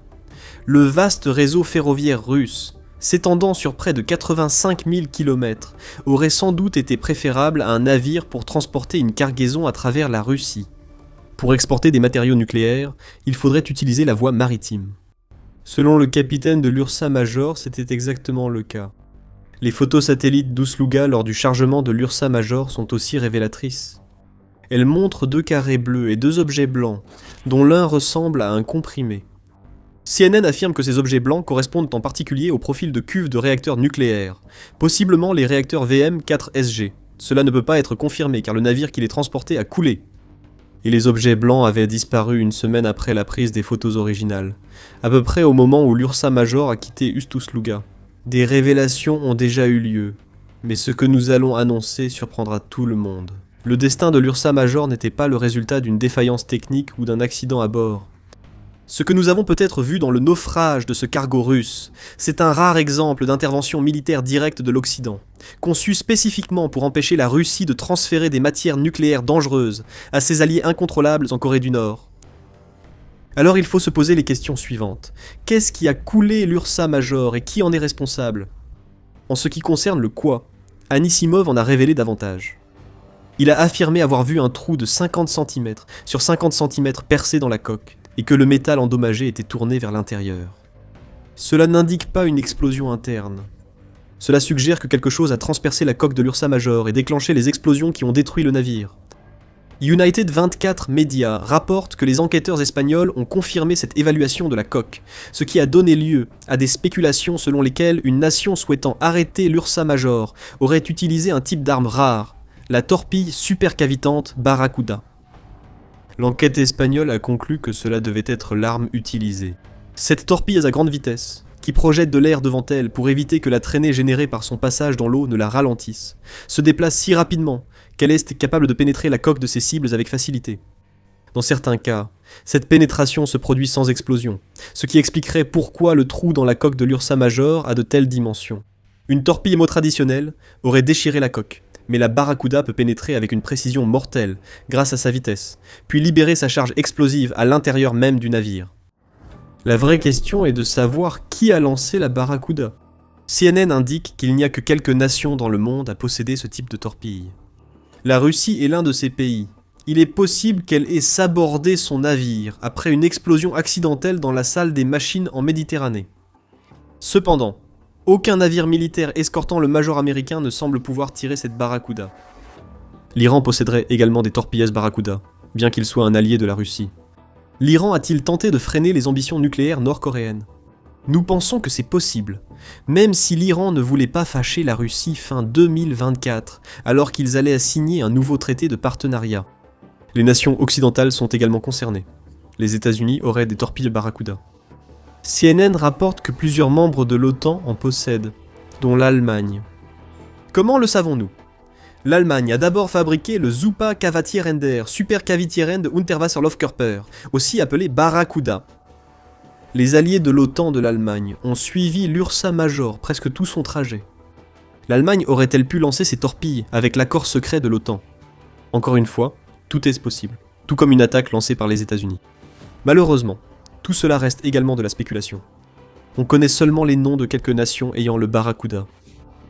Les spéculations augmentent, car le Barracuda peut être lancé ailleurs que depuis un sous-marin. Il peut également être lancé depuis les airs dans l'eau, d'où il poursuit son trajet en supercavitation. Voici un autre rebondissement. Le Barracuda a été présenté comme prototype en 2005 et environ 12 torpilles auraient été fabriquées. Cependant, il n'est jamais officiellement entré en phase de développement ou d'acquisition. Autrement dit, personne n'est censé posséder la torpille que l'Espagne juge responsable du naufrage de l'Ursa Major. Peut-être que cela signifie que plusieurs autres nations se sont appuyées sur la technologie développée par l'Allemagne pour créer leur propre version du Barracuda. Si tel est le cas, personne n'en parle vraiment, ce qui ne fait qu'ajouter à l'aura de mystère entourant le naufrage de l'Ursa Major. Le Pentagone, les autorités espagnoles, britanniques et les propriétaires de l'Ursa Major ont tous refusé de commenter auprès de CNN. La réponse à qui a attaqué l'Ursa Major dépend de ceux qui connaissaient sa cargaison et voulaient empêcher la Corée du Nord d'obtenir une technologie militaire importante. Les États-Unis semblent être les mieux placés. Aucune nation de l'OTAN ne souhaite que la Corée du Nord devienne plus puissante. Pour revenir à ce qui a été utilisé pour couler l'Ursa Major, certains pensent que le Barracuda n'a joué aucun rôle du tout. Mike Plunkett est analyste principal des plateformes navales chez Janes, société de renseignement en défense. Plunkett indique que le trou dans la coque de l'Ursa Major correspond à celui attendu après l'explosion d'une mine ventouse. On dirait une charge creuse placée contre la coque par quelqu'un ou quelque chose, déclare Plunkett. Mais cela soulève encore plus de questions. Cette mine aurait dû être préalablement placée sur la coque de l'Ursa Major par quelqu'un ou quelque chose. Qui aurait pu faire cela, alors que le cargo russe circulait en Méditerranée? La réponse à cette question restera peut-être inconnue. Nous ne saurons peut-être jamais ce que transportait l'Ursa Major. Lorsque CNN a contacté un homme portant le même nom, et ressemblant à l'ancien capitaine du navire pour obtenir plus de commentaires, il s'est fermé et a dit quelque chose à propos d'être à la retraite. La boîte noire censée remonter après le naufrage de l'Ours Majeur n'a jamais été officiellement retrouvée, bien qu'il soit probable que la Russie ou l'Espagne l'ait récupérée. Les propriétaires du navire, Oberon Logistique, ont qualifié l'incident d'attaque terroriste ciblée. Aucune accusation officielle n'a été portée contre quiconque au-delà de cela. Vous pourriez croire que l'histoire de l'Ursa Major s'arrête là, mais non. Les États-Unis ont enquêté autour du site du naufrage du navire, littéralement d'ailleurs, puisqu'ils ont déployé des avions WC 135R sur place à 2 reprises, le 28 août 2025 et de nouveau le 6 février 2026, rapporte CNN. Pourquoi est-ce important ? Eh bien, le VD-135R est connu sous le nom de renifleur nucléaire, ce qui signifie que c'est précisément le type d'avion que les États-Unis enverraient s'ils recherchaient des matériaux nucléaires qui pourraient se trouver sous l'eau. Pour la Russie, l'épave du Ursa Major n'a pas été laissée en paix. Le 13 mai, le New Voice of Ukraine a indiqué que des navires russes étaient revenus sur le site une semaine après le naufrage.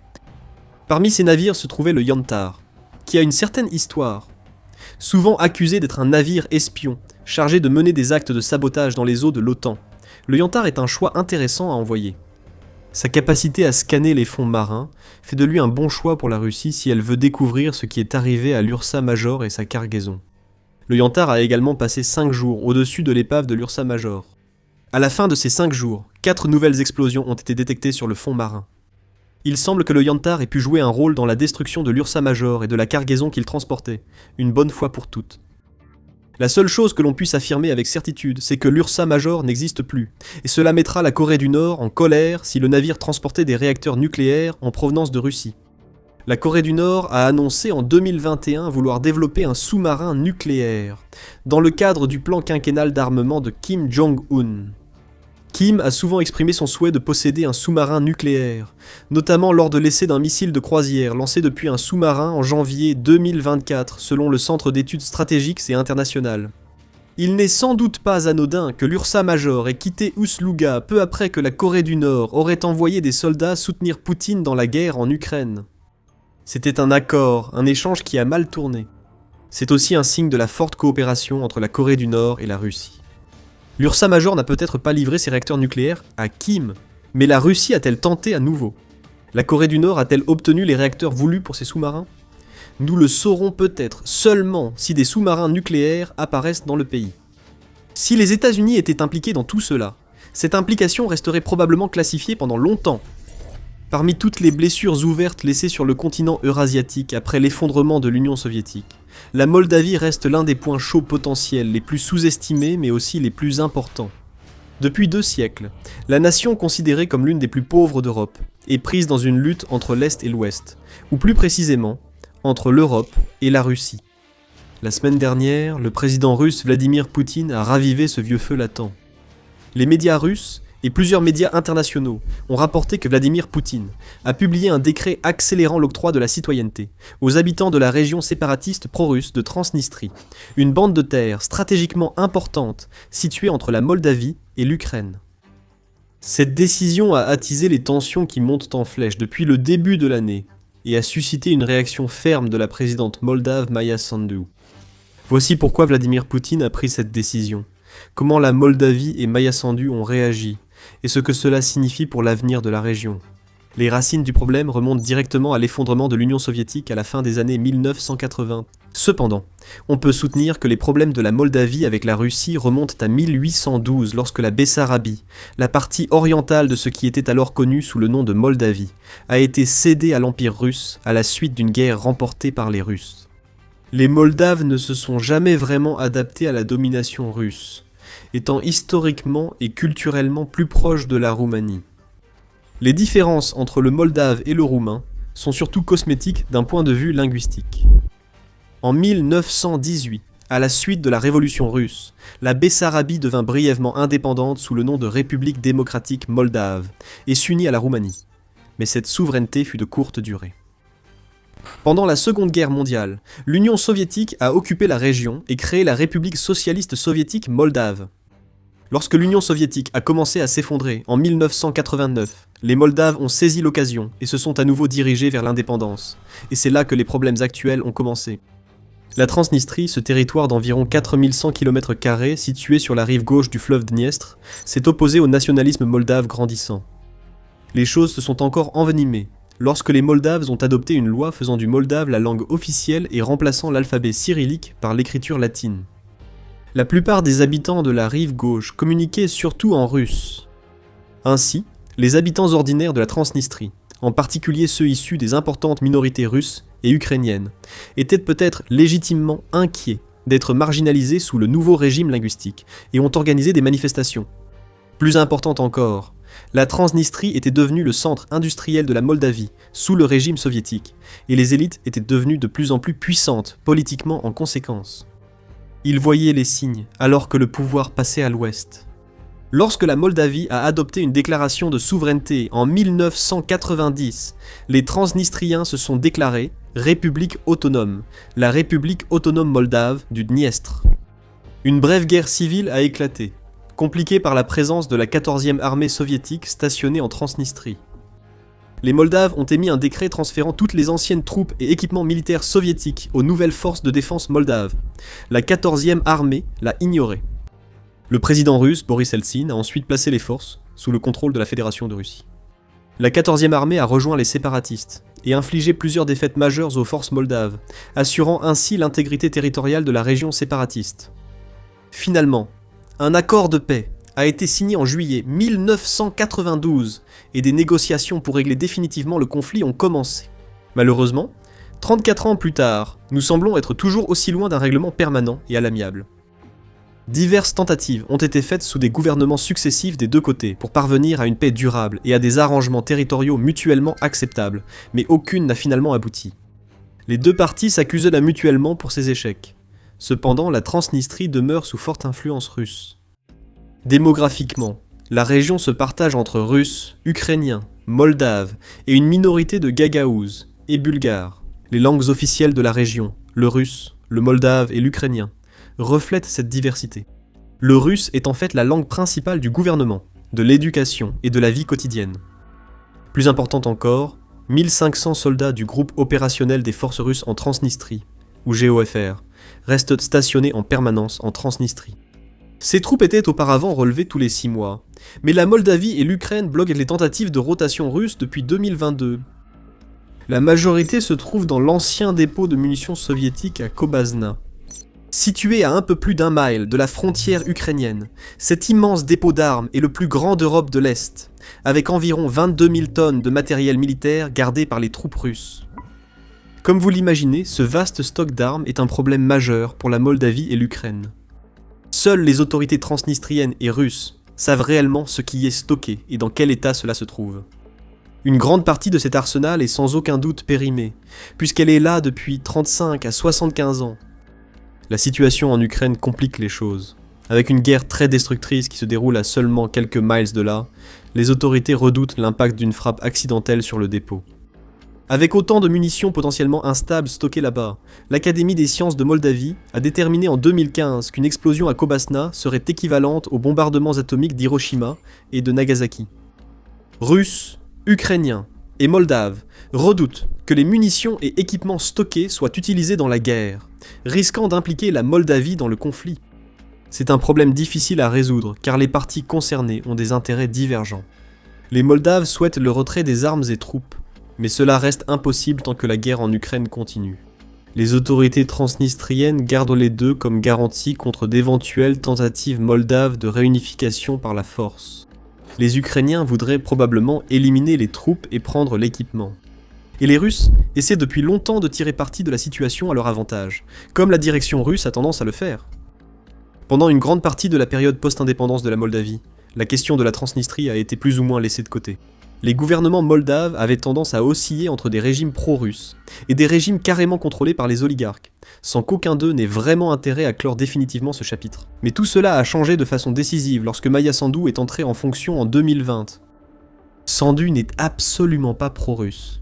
Elle est arrivée au pouvoir avec un programme pro-occidental et anti-corruption, traçant vigoureusement la voie vers l'intégration à l'UE et peut-être à l'OTAN. La Moldavie a signé un accord d'association avec l'UE en 2014, mais sous Sandu, la quête d'adhésion a pris une nouvelle dimension. En mars 2022, la Moldavie a demandé à rejoindre l'UE et obtenu le statut de candidat 3 mois après. En juin suivant, la Moldavie a signé un accord de libre-échange avec l'Association européenne de libre-échange et les négociations d'adhésion ont débuté en décembre. Un référendum sur l'adhésion de la Moldavie à l'UE a ensuite eu lieu en 2024. Au milieu de nombreuses allégations d'ingérence extérieure et de manipulation des votes par des groupes criminels, principalement par des partis russes ou alignés sur la Russie, une faible majorité de 50,17% a voté oui. Avec l'accord de la population, les travaux pour satisfaire aux critères stricts d'adhésion à l'UE avancent, la question de la Transnistrie restant un obstacle majeur. Déjà vu en Géorgie et en Ukraine, la Russie emploie la même tactique pour entraver ou retarder durablement les espoirs de la Moldavie de rejoindre l'UE. Voici le fonctionnement de cette stratégie. Pour satisfaire aux critères de Copenhague de 1993, la Moldavie doit prouver une démocratie stable, une économie de marché fonctionnelle et la capacité à appliquer la législation de l'UE sur tout son territoire. Comme tous les anciens États soviétiques, elle a hérité d'une économie résolument non basée sur le marché, minée par la corruption. Et comme la plupart de ces États, des oligarques sont comblés le vide laissé par les communistes, enracinant et amplifiant la corruption, l'inégalité et l'absence d'état de droit. Surmonter ces problèmes structurels majeurs reste difficile pour la nation la plus pauvre d'Europe, malgré le soutien de l'Union européenne et du Programme des Nations Unies pour le développement. L'Ukraine a peut-être le triste privilège d'avoir le salaire moyen le plus bas d'Europe, et la Macédoine du Nord, le Monténégro, Andorre et Saint-Marin ont peut-être des PIB plus faibles. Mais en termes de la mesure la plus significative, le PIB par habitant en parité de pouvoir d'achat, c'est-à-dire le montant du PIB généré par personne en monnaie locale, la Moldavie figure globalement parmi les plus faibles d'Europe.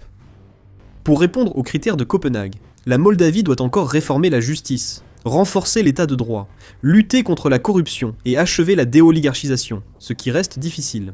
Le pays doit également aligner sa législation sur l'ensemble des 35 chapitres de négociation, améliorer l'administration publique et garantir la cybersécurité, ainsi que l'indépendance énergétique. Qui plus est, ces mesures doivent être appliquées sur l'ensemble du territoire du pays candidat. La question de la Transnistrie est le principal obstacle à l'adhésion de la Moldavie à l'Union européenne. Impossible de garantir l'application universelle des exigences de l'UE si une zone stratégique de votre territoire échappe à votre contrôle. Ne perdez pas votre précieux temps de visionnage sur des vidéos qui ne font que régurgiter les gros titres comme tout le monde. Ici, à The Military Show, nous vous présentons les sujets les plus importants et nous expliquons précisément pourquoi elles comptent. Abonnez-vous à la chaîne si vous voulez rester informé de ce qui se passe dans le monde militaire et des affaires géopolitiques. À présent, l'Union européenne a indiqué que l'existence d'une région autonome comme la Transnistrie ne ferme pas la porte à l'adhésion à l'UE en soi. Chypre, le Royaume-Uni et l'Allemagne de l'Ouest ont adhéré à l'Union européenne malgré des différends territoriaux persistants. Chypre reste divisée aujourd'hui. Cependant, ces nations ont intégré l'Union européenne avant Copenhague, et les règles se sont depuis nettement durcies. Ainsi, la résolution de l'affaire de la Transnistrie, d'une manière ou d'une autre, est une priorité absolue pour Sandu, alors qu'elle oriente son pays vers l'ouest. Comment compte-t-elle y parvenir ? Officiellement, elle vise à réintégrer pacifiquement la région à la Moldavie, grâce à un processus axé sur la démilitarisation, la déoligarchisation et la démocratisation. Elle recommande un mécanisme international soutenu par l'Union européenne pour superviser la transition, soulignant que la présence des forces russes demeure un obstacle majeur à la sécurité. Officieusement, elle a prouvé que ses actes surpassent ses paroles. La constitution de la Moldavie impose la neutralité et interdit le déploiement de forces étrangères sur son sol. Modifier le statut de neutralité requiert un référendum national, ce qui est peu probable car la majorité des Moldaves y sont favorables. Un sondage de juin 2023 a montré que 28% voteraient lors d'un référendum hypothétique en faveur de l'adhésion de la Moldavie à l'OTAN, tandis que 60,3% voteraient contre. Bien qu'elle ait évité de violer ouvertement la neutralité en n'aidant pas militairement l'Ukraine, ni en autorisant ses forces en Moldavie, elle a soutenu fermement et sans équivoque l'Ukraine contre l'invasion russe. Depuis janvier, avec l'Ukraine, elle resserre l'étau économique autour du cou de la Transnistrie. À minuit, le 1er janvier, l'Ukraine a instauré des contrôles stricts sur 450 km de frontières avec la Transnistrie, imposant des inspections, pour tout mouvement autorisé de personnes ou marchandises. Les autorités moldaves ont renforcé les contrôles et élargi la surveillance frontalière, utilisant des unités mobiles pour appuyer les contrôles au-delà des points de passage fixes.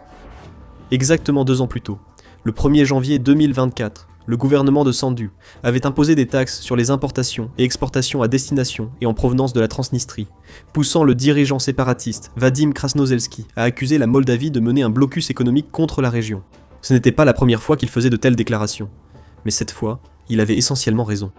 Combiné aux perturbations de l'approvisionnement énergétique après la perte inattendue des subventions russes sur le gaz en janvier suivant, cette mesure a durement frappé l'économie de la Transnistrie. En 2025, l'économie s'est contractée de près de 18%. La production industrielle a chuté de 27,3%. Le volume des échanges extérieurs a diminué de 28,5%. Et l'inflation a grimpé à 14,7%. Avec ces nouvelles mesures de contrôle aux frontières, les perspectives pour 2026 restent mauvaises. Le blocus coordonné par l'Ukraine et la Moldavie a transformé la Transnistrie, qui était une zone grise que la Russie pouvait gérer discrètement, en un espace contrôlé où le soutien extérieur devient très visible et facile à interrompre. Pendant des années, le soutien russe à la Transnistrie transitait par des routes commerciales informelles, des entreprises alliées et des contrôles douaniers laxistes échappant au contrôle moldave. En fermant ces routes, la Moldavie et l'Ukraine ont rendu la présence russe plus difficile à maintenir et moins efficace comme moyen de pression contre l'intégration à l'Union européenne. Cette décision a clairement irrité Vladimir Poutine, qui a réagi en accentuant la pression. Tout d'abord, il a pris des mesures pour faciliter le déploiement légal de forces russes à l'étranger. Le 13 mai, la Douma d'État russe a adopté une loi accordant à Vladimir Poutine le pouvoir de déployer des troupes russes à l'étranger, afin de protéger les citoyens russes arrêtés, détenus ou poursuivis par des tribunaux étrangers, ou des instances judiciaires internationales non reconnues par Moscou. Moscou ne reconnaît pas le gouvernement de Kiev comme légitime et pourrait aussi bientôt retirer sa reconnaissance à celui de Sandu. La porte-parole du ministère russe des Affaires étrangères, Maria Zakharova, a précisé que cette mesure visait au moins en partie Chisinau. Toute agression contre nos compatriotes vivant en Transnistrie recevra une réponse immédiate et adéquate, a-t-elle déclaré lors d'un point de presse, ajoutant que Moscou est prêt à utiliser tous les moyens nécessaires pour assurer la sécurité de la population locale. Le 15 mai, Vladimir Poutine a signé une loi facilitant l'accès à la citoyenneté pour les habitants de Transnistrie. La loi autorise les résidents de plus de 18 ans à obtenir la citoyenneté russe, sans avoir à prouver leur connaissance de la langue, de l'histoire ou de la législation russe, habituellement exigée. Ils seront aussi dispensés d'avoir résidé 5 ans en Russie avant leur demande. Sandu a certainement réagi à la nouvelle. Le décret de Poutine affirme protéger les droits et libertés des citoyens selon les normes du droit international. Sandu rejette catégoriquement cette justification. Elle affirme que le Kremlin cherche à mobiliser secrètement la population locale pour renforcer ses forces lors de l'invasion russe de l'Ukraine. Elle affirme aussi que Moscou se sert des passeports pour faire pression sur Chisinau, alors que la Moldavie poursuit la réintégration de la région. Et elle affirme avec confiance que cela ne fonctionnera pas, car la grande majorité des Transnistriens veulent être moldaves et rejoindre l'Union européenne. Dans une interview avec RFIDW, elle a dit « Ceux qui voulaient de la citoyenneté russe l'ont sans doute déjà obtenue, et je ne vois pas pourquoi on la voudrait aujourd'hui. Beaucoup de personnes sans passeport moldave en ont maintenant obtenu un. Les gens préfèrent être citoyens de l'Union européenne que russes. » Elle avait déclaré lors d'une conférence sur la sécurité à Tallinn, en Estonie, quelques jours auparavant, que depuis le début de la guerre en Ukraine, la plupart des personnes de la région avaient pris la citoyenneté moldave, parce qu'elles se sentaient plus en sécurité avec la citoyenneté de la République de Moldavie et non celle de la Russie. Alors, les faits confirment-ils ces propos ? Eh bien, la Moldavie autorise la double citoyenneté, tout comme la Transnistrie. La Transnistrie délivre son propre passeport, mais en dehors de l'Abkhazie et de l'Ossétie du Sud, 2 autres régions séparatistes non reconnues en Géorgie. Personne ne le reconnaît, pas même la Russie. Donc, pour les Transnistriens qui souhaitent voyager au-delà de leurs frontières, la double citoyenneté est indispensable. Selon le recensement de 2015 environ, 475 000 personnes vivent dans la région, dont au moins 358 000 possèdent la citoyenneté moldave. Environ 220 000 ont la citoyenneté russe, et environ 100 000 autres ont la citoyenneté ukrainienne. Donc, un simple calcul nous montre que beaucoup possèdent 2 passeports ou plus. Les demandes de passeports moldaves augmentent, chez les habitants de la rive gauche, et Maia Sandu a sûrement raison de dire que l'attrait de l'Union européenne en est la principale cause. Plus de 2000 résidents ont demandé un passeport moldave en 2025, soit une augmentation de 50% par rapport à 2024. Mais si l'on regarde un peu plus en arrière, entre 2022 et 2023, le gouvernement a rapporté que 38 040 passeports avaient été délivrés, ce qui suggère une baisse significative récemment. Les statistiques officielles montrent aussi que la grande majorité de ceux qui possèdent la citoyenneté moldave l'ont obtenue avant le début de la guerre en Ukraine, et non après. Bien qu'il soit certain qu'il y a eu une hausse des demandes en 2022 et 2023, 330 538 résidents, soit bien plus de 90% du total actuel, avaient déjà reçu leur passeport moldave à la fin de 2020. Pour être juste, sans minimiser l'escalade inquiétante de cette procédure accélérée de citoyenneté, il y a aussi un aspect quelque peu ridicule dans cette affaire. La Roumanie propose depuis longtemps la citoyenneté accélérée aux Moldaves, invoquant leur histoire et ascendance commune. La décision a des effets similaires, même si son intention géopolitique diffère à la loi russe sur les Transnistriens. D'après l'article 11 de la loi roumaine, les Moldaves prouvant leur descendance de citoyens roumains ou bessarabiens, notamment ceux vivant dans la région avant 1940, peuvent obtenir la citoyenneté roumaine simplifiée.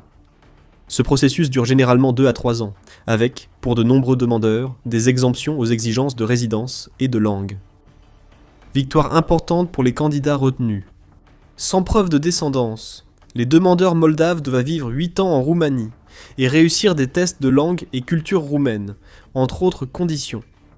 Cette politique permet aux Moldaves d'obtenir la citoyenneté européenne, facilitant leur déplacement, travail et résidence sans visa dans l'UE, comme la citoyenneté russe le fait pour les Transnistriens en Russie. Sans surprise, d'ici 2024, des centaines de milliers de Moldaves, soit plus d'un tiers de la population, avaient obtenu des passeports roumains de cette manière, y compris Maia Sandu elle-même. Maia Sandu déclare qu'elle voterait pour la réunification de la Moldavie avec la Roumanie si un référendum avait lieu. La Moldavie s'est déjà unifiée avec la Roumanie il y a un siècle, comme mentionné précédemment. Si la question de la Transnistrie reste sans solution, l'unification pourrait permettre à la Moldavie de rejoindre l'Union européenne. Maia Sandu souhaite rejoindre l'Union comme Moldavie souveraine, mais envisage l'unification avec la Roumanie si ce n'est pas possible. Comme elle l'a dit à RFIW, eh bien, nous pouvons rejoindre la Roumanie dans l'Union européenne, et ce n'est pas seulement ce que nous pensons. La plupart des gens en Moldavie soutiennent l'intégration à l'UE. Certains soutiennent l'unification avec la Roumanie. Nous œuvrons actuellement pour intégrer la Moldavie à l'Union européenne et espérons que cela réussira. Si cela ne fonctionne pas, nous envisagerons d'autres options. L'objectif principal est de préserver la paix et maintenir la Moldavie dans le monde libre. Le temps dira combien de Transnistriens accepteront l'offre de Poutine. Durant la guerre en Ukraine, l'attention s'est concentrée sur les pertes de chars russes et leur dépendance au matériel soviétique détruit par l'Ukraine. Cependant, les problèmes de stock en Russie sont bien plus profonds. Outre les chars, la Russie manque d'un autre élément vital à son effort de guerre, quelque chose de puissant, irremplaçable. La seule chose ayant permis à la Russie de poursuivre sa campagne aérienne brutale contre l'Ukraine disparaît, comme le dodo. La Russie est à court de bombardiers, et elle ne peut pas remplacer ceux qui sont détruits. Il y a une crise profonde dans le secteur de l'aviation en Russie, et cela annonce un désastre pour les plans de Poutine pour 2027. Et en ce moment, rien ne démontre mieux les problèmes de la Russie que ce qui se passe avec ses bombardiers Tu-22.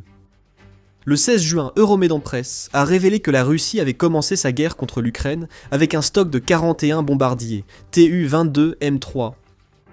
Aujourd'hui, il se peut qu'il n'en reste plus que 9, car les bombardiers ont soit été détruits par l'Ukraine, soit ont connu des défaillances loin derrière les lignes, souvent à l'intérieur même de la Russie.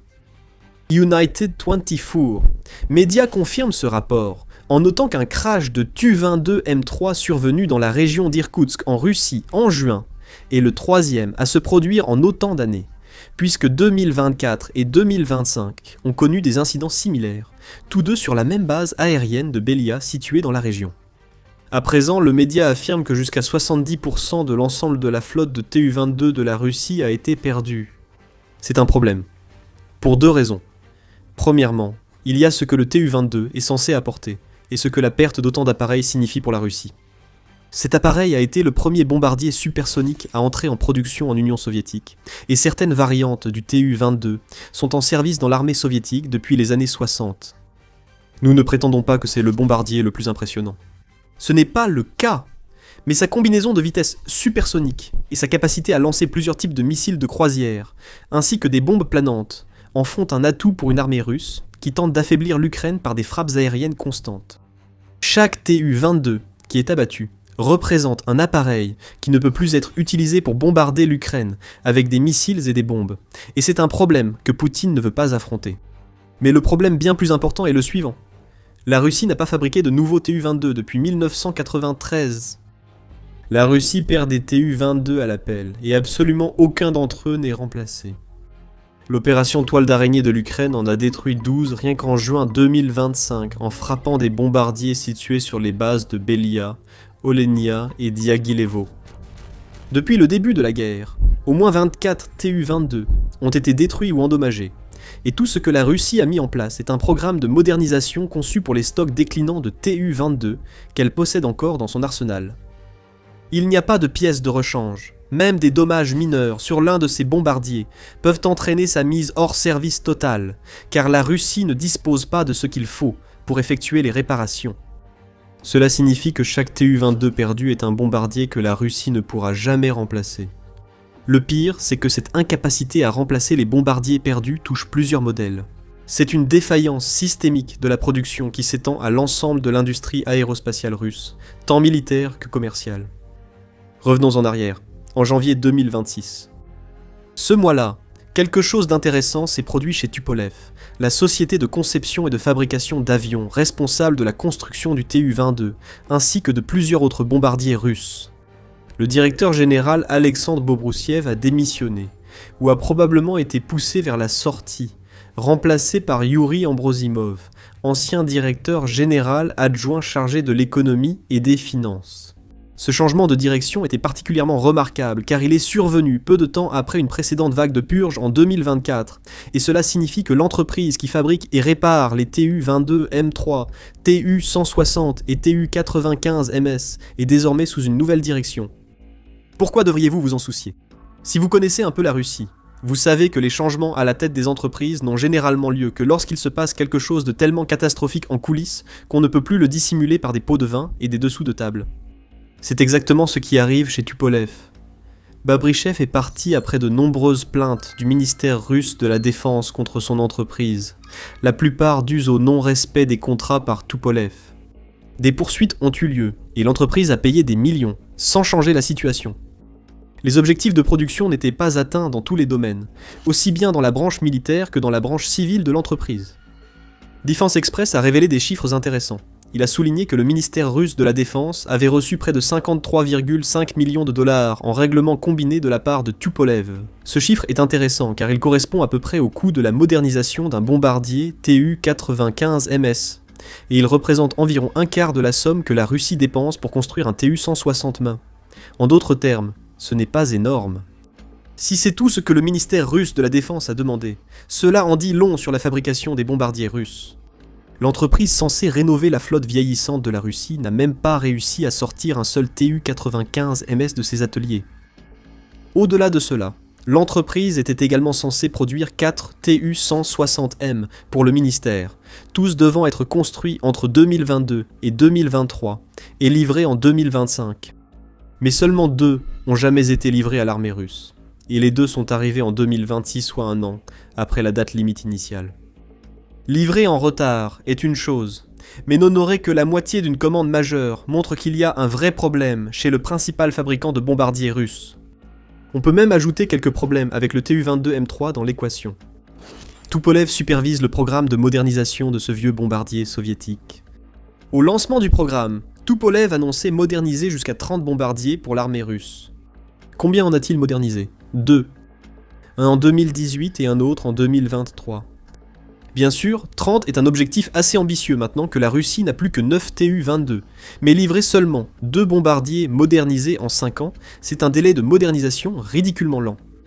À ce rythme-là, il aurait fallu 75 ans pour terminer toute la série. À ce stade, même un Tu-22 modernisé serait tellement dépassé par les avions actuels qu'il n'aurait plus d'utilité. Le changement de direction devrait résoudre ces problèmes. La réalité, c'est que ces problèmes sont insolubles. Tupolev ne manquait pas les délais, ni ne livrait en dessous des attentes, à cause de la paresse de ses employés, ou d'une mauvaise gestion empêchant d'honorer les contrats de base. Ce que toute cette saga de Tupolev nous montre, c'est que l'entreprise est tout simplement incapable de remplir les commandes parce qu'elle n'a pas ce dont elle a besoin pour le faire. C'est le même problème qui rend chaque TU-22 que la Russie perd irremplaçable. La Russie ne peut tout simplement pas en construire davantage. Et c'est un problème qui ne va pas s'améliorer.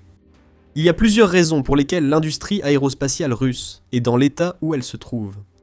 Nous avons parlé des cellules d'avions soviétiques, et verrons bientôt pourquoi c'est un problème. Mais il y a aussi le facteur coût à prendre en compte, moderniser un seul. Tu-95MS coûte à la Russie plus de 45 millions de dollars, a rapporté la Pravda en mai 2025. Un seul Tu-160, qui est le bombardier russe le plus proche du redoutable B-52, Stratofortress américain, coûte environ 500 millions de dollars à construire, soit environ 5 fois plus que le B-52. Ce sont des prix très élevés, alors que la Russie fait face à une guerre qui lui a déjà coûté des centaines de milliards de dollars.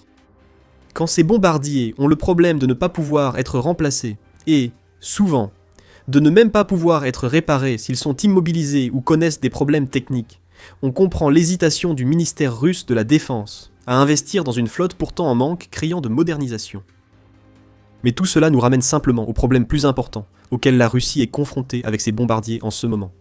Des cellules d'avions obsolètes et l'impossibilité d'obtenir le nécessaire pour construire ou réparer. Mais avant d'approfondir ces deux problèmes, ceci est un rappel rapide que vous regardez l'émission militaire. Si vous aimez ce que vous voyez sur notre chaîne, alors assurez-vous de vous abonner dès aujourd'hui. Donc, le problème de la cellule soviétique, c'est un véritable fléau pour la flotte de bombardiers russes. Nous avons mentionné les chars dans l'introduction de cette vidéo, et beaucoup de choses ont été dites sur le fait que la Russie ne dépend pas seulement des blindés de l'époque soviétique pour ses opérations terrestres en Ukraine, mais qu'elle épuise rapidement ses stocks datant de l'ère soviétique.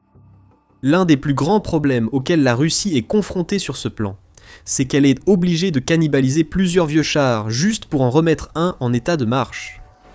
Euromed Press a rapporté ce problème en avril, en notant que la Russie était à court de T-72B qu'elle pouvait remettre à neuf, ce qui l'a amené à cannibaliser des T-72A plus anciens, juste pour pouvoir aligner quelques blindés sur le champ de bataille.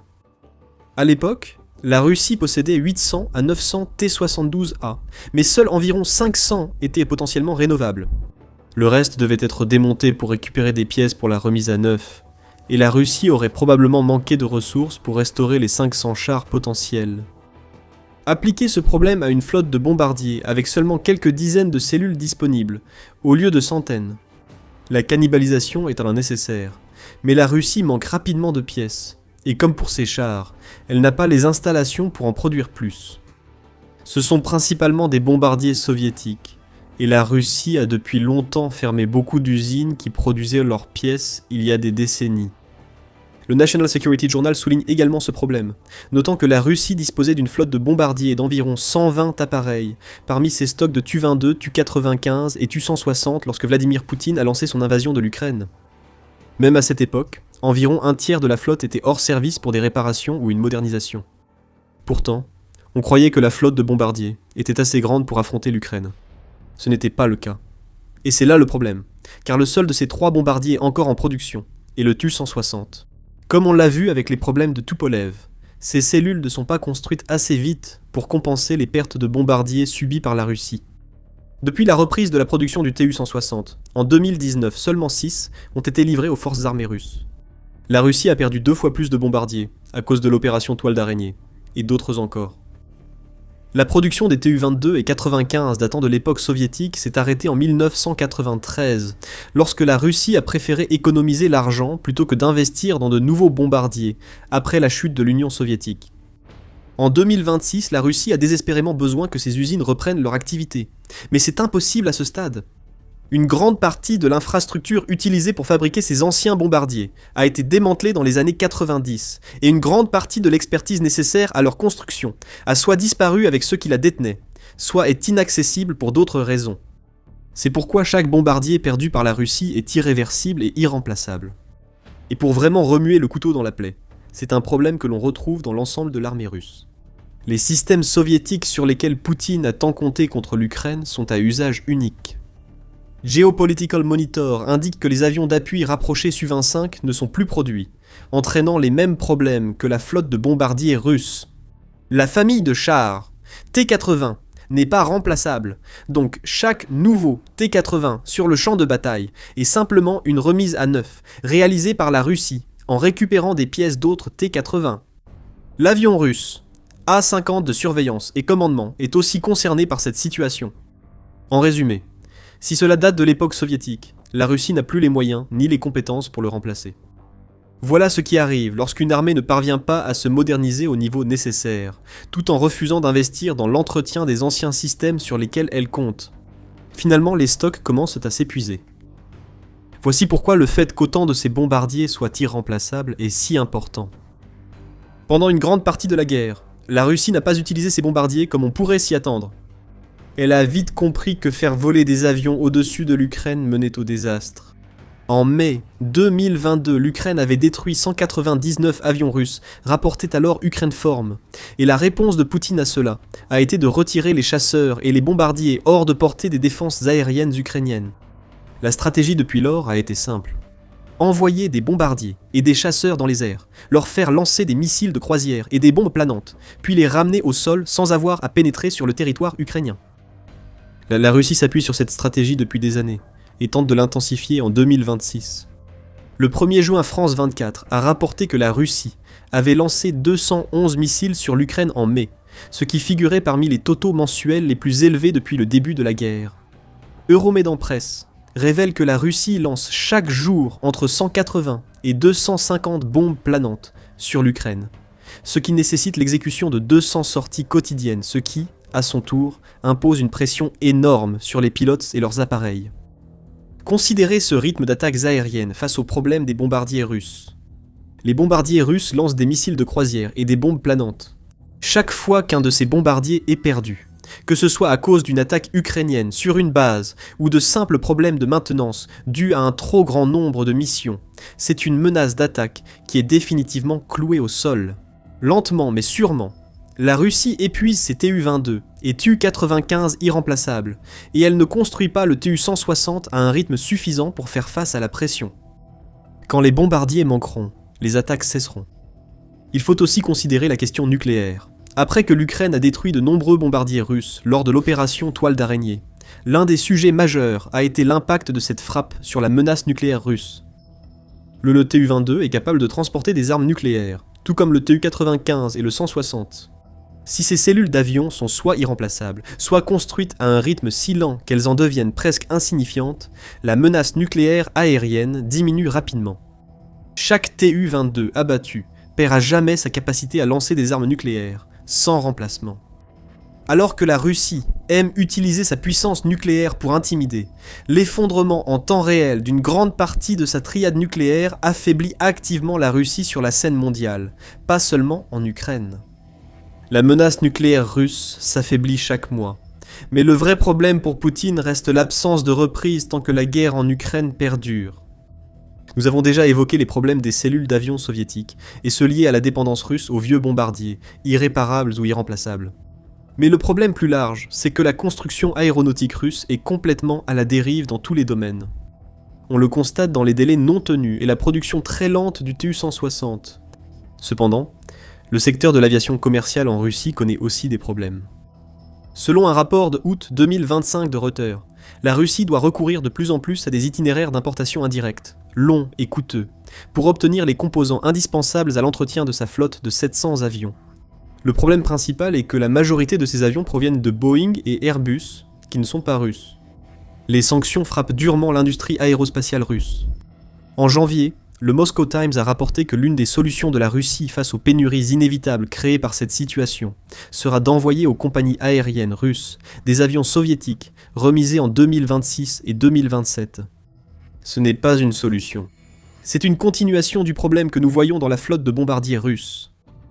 Pour revenir aux avions militaires, même les appareils modernes de la Russie ne peuvent pas échapper aux problèmes causés par les sanctions.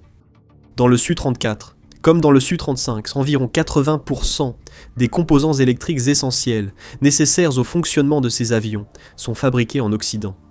La Russie n'a pas indiqué combien de pièces occidentales composent le Tu-160, mais il est probable qu'il en utilise, comme c'est déjà le cas pour ses avions de chasse modernes. Les sanctions touchent durement ces avions militaires modernes, poussant la Russie à s'appuyer sur des bombardiers et cellules de l'époque soviétique qu'elle juge irremplaçables. C'est un cercle vicieux d'une ampleur épique, et cela pourrait finir par détruire la force aérienne russe. En fin de compte, la Russie n'est plus capable de construire des avions, qu'il s'agisse de ses chasseurs modernes ou de ses bombardiers de l'époque soviétique. La dépendance de la Russie à ces vieux avions augmente le risque de les perdre sans remplacement, réduisant ainsi les attaques aériennes contre l'Ukraine. Si la Russie arrête ses bombardiers, le résultat reste identique, victoire pour l'Ukraine, pas pour la Russie. Et tant que la guerre ne sera pas terminée, et que les sanctions ne seront pas levées, il n'y aura pas de perspective d'amélioration pour l'industrie aéronautique russe. Le stock de bombardiers russes chute. Il ne lui reste que quelques dizaines d'appareils d'une flotte qui comptait autrefois plus d'une centaine d'unités. Pour Poutine, c'est un échec de plus. Il n'a pas anticipé ce dont la Russie avait besoin pour être la puissance militaire qu'il prétend qu'elle est. Ce n'est plus l'époque de la guerre froide, mais la Russie continue de se battre comme si c'était le cas, et ses bombardiers en paient le prix. Pendant ce temps, l'Ukraine utilise une approche moderne et asymétrique pour frapper la Russie depuis les airs. Alors que la Russie cherche une solution à ses bombardiers, de nouveaux drones ukrainiens plus puissants perturbent la logistique russe dans les territoires occupés. En une seule attaque dévastatrice, l'Ukraine a détruit 50 véhicules russes, sur un pont clé reliant la Crimée occupée. Découvrez cette frappe et son impact sur la stratégie ukrainienne en Crimée dans notre vidéo. Et si vous avez apprécié cette vidéo, n'oubliez pas de vous abonner à l'émission Militaire pour plus de reportages sur ce qui se passe réellement dans les coulisses de l'armée russe. Et merci de nous avoir regardés.